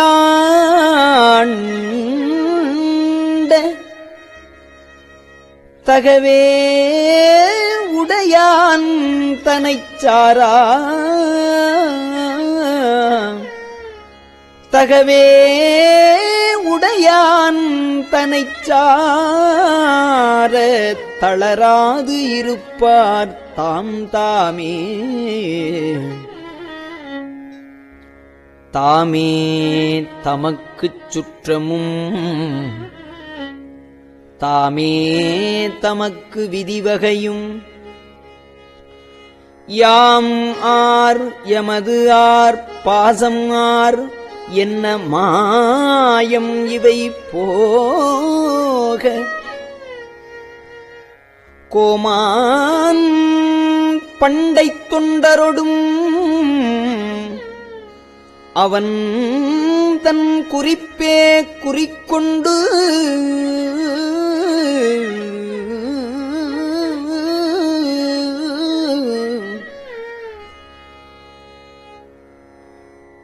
போமாறு அமைமின் பொய் நீக்கிப் புயங்கன் ஆழ்வான் பொன்னடிக்கே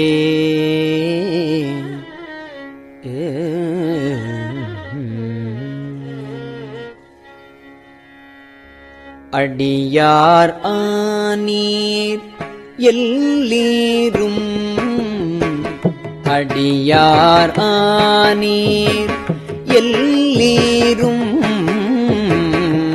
அகல விடுமின் விளையாட்டை அடியார் ஆனீர் எல்லீரும் அகல விடுமின் விளையாட்டை கடிசேர் அடியே வந்தடைந்து கடை கொண்டு இருமின் திருக்குறிப்பை செடிசேர் உடலை செல நீக்கி சிவலோகத்தே நம்மை வைப்பான் பொடி சேர்மேனி புயங்கண் தன் பூவார்கழற்கே புகவிடுமே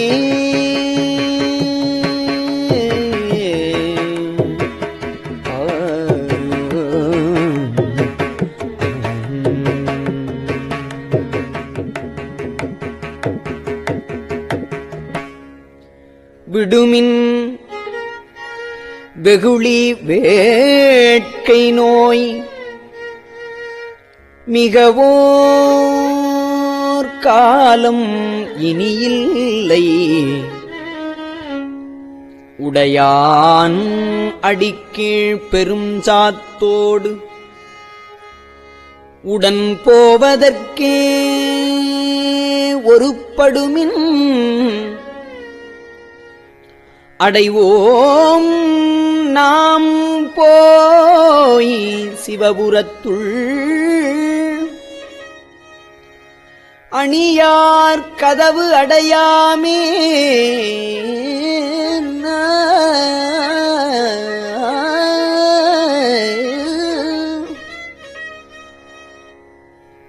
புடைபட்டு உருகிப் போற்றுவோம் புயங்கண் ஆழ்வான் புகழ்களையே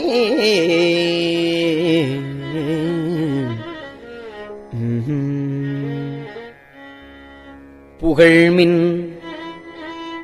தொழுமின் பூப்புனைமின் புயங்கண் தாளே புந்தி வைத்திட்டு இகழ்மின் எல்லா அல்லலையும் இனியோர் இடையூறு அடையாமே திகழும் சீராறு சிவபுரத்துச் சென்று சிவன் தாழ் வணங்கி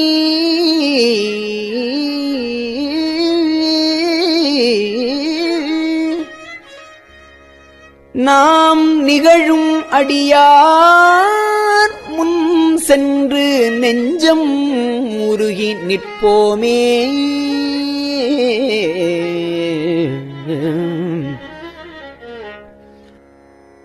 நிற்பார் நிற்க நில்லா உலகில் நில்லோம் இனி நாம் செல்வோமே.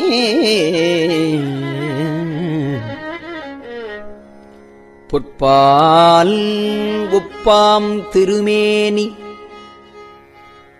புயங்கன் ஆழ்வான் பொன்னடிக்கே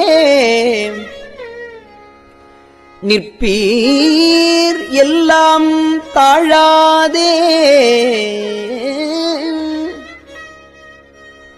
நிற்கும் பரிசே ஒரு படுமில்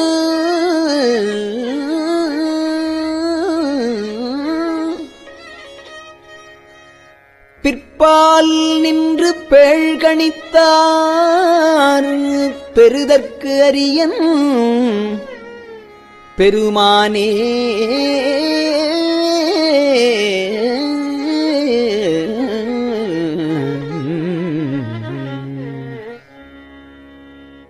பெருமான் பேரானந்தத்து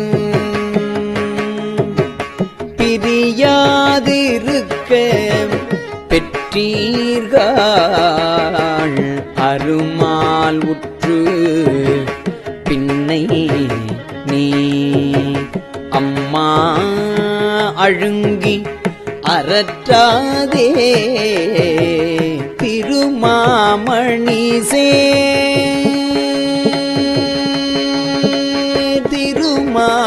திருமாமணிசேர் திருக்கதவம்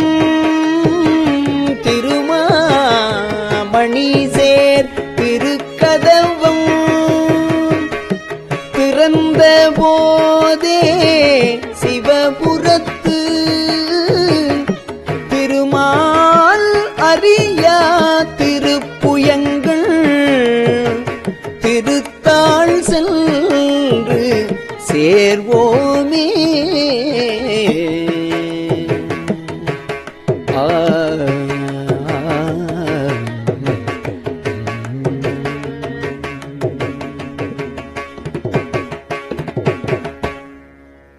சேரக் கருதி சிந்தனையை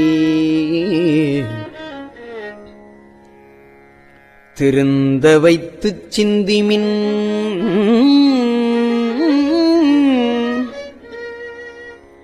போரில் பொலியும் வேர்க்கண்ணாள் வேர்க்கண்ணாள் பங்கன் புயங்கன் அருளமுதம் ஆரப்பருகி ஆராத ஆர்வம் கூற அழுந்துவீர் போரப்புரிமின் சிவன் கழற்கே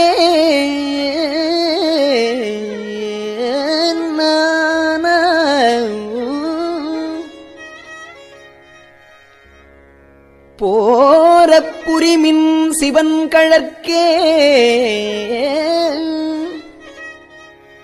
பொய்யில் கிடந்து புரளாதே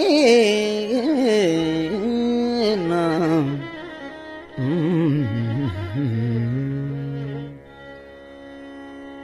புரள்வார் தொழுவார் புகழ்வாராய் புரள்வார் தொழுவார் புகழ்வாராய்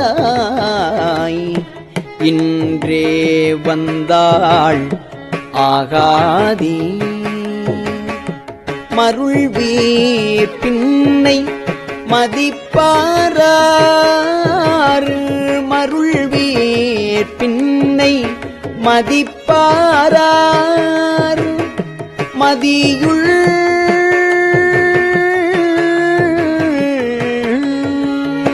மருள்வீர் பின்னை மதிப்பாரார்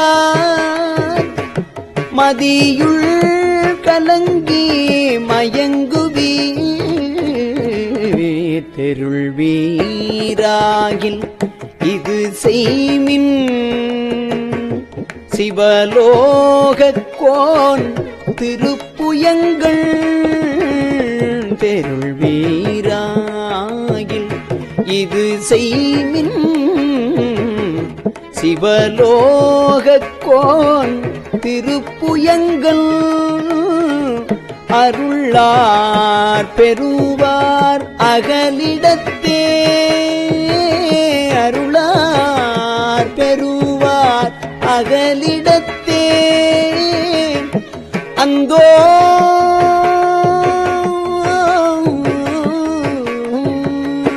அந்தோ அந்தோ அந்தோவே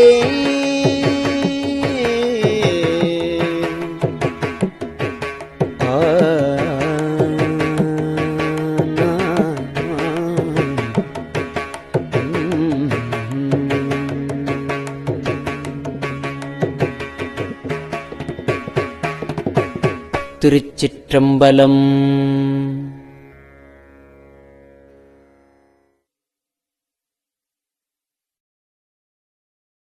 பெரியவா சரணம். இந்நிகழ்ச்சியின் அடுத்த பகுதி நாளை மாலை இதே நேரத்தில் ஒளிபரப்பாகும். பெரியவா சரணம். பெரியவா சரணம். பெரியவா வானொலியின் இன்றைய நிகழ்ச்சிகளின் நிறைவாக திருப்பொன்னூசல் வழங்குபவர் சத்குருநாத தேசிகர் அவர்கள். பெரியவா சரணம். திருச்சிற்றம்பலம். திருப்பொன்னூசல். மூன்றங்கிலங்கு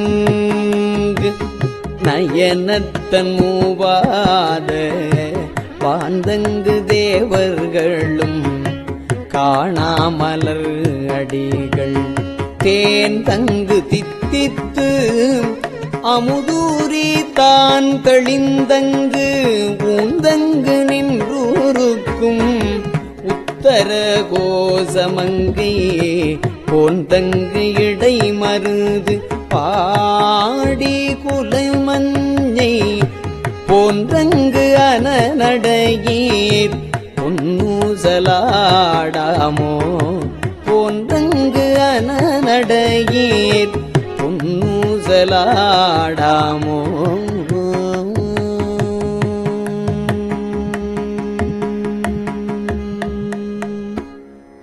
திருச்சிற்றம்பலம்.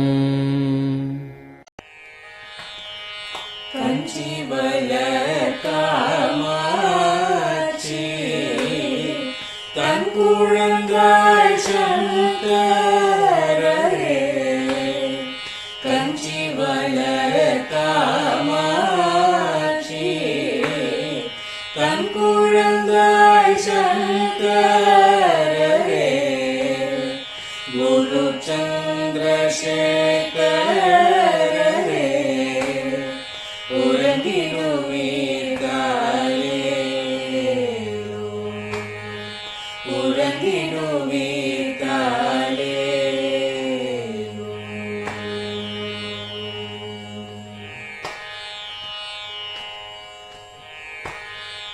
ஆதிகுரு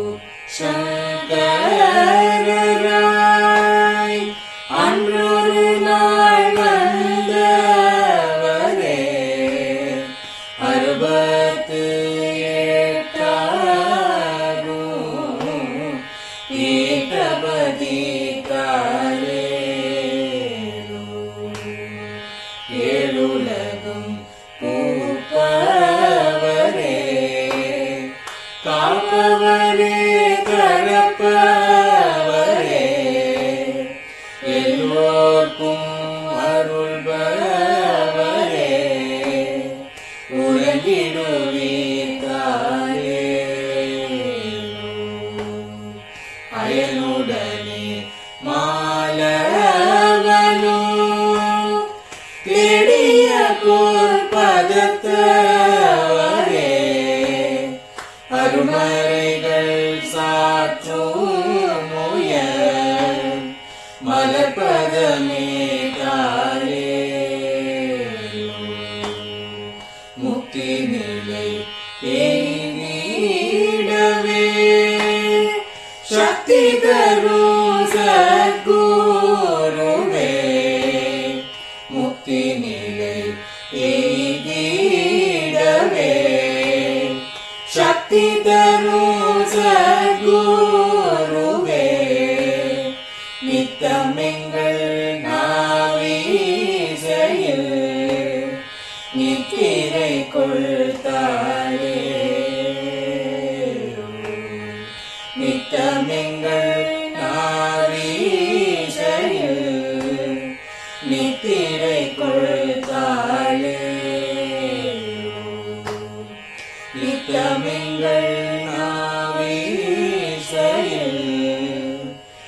திரை கொள்தாரே.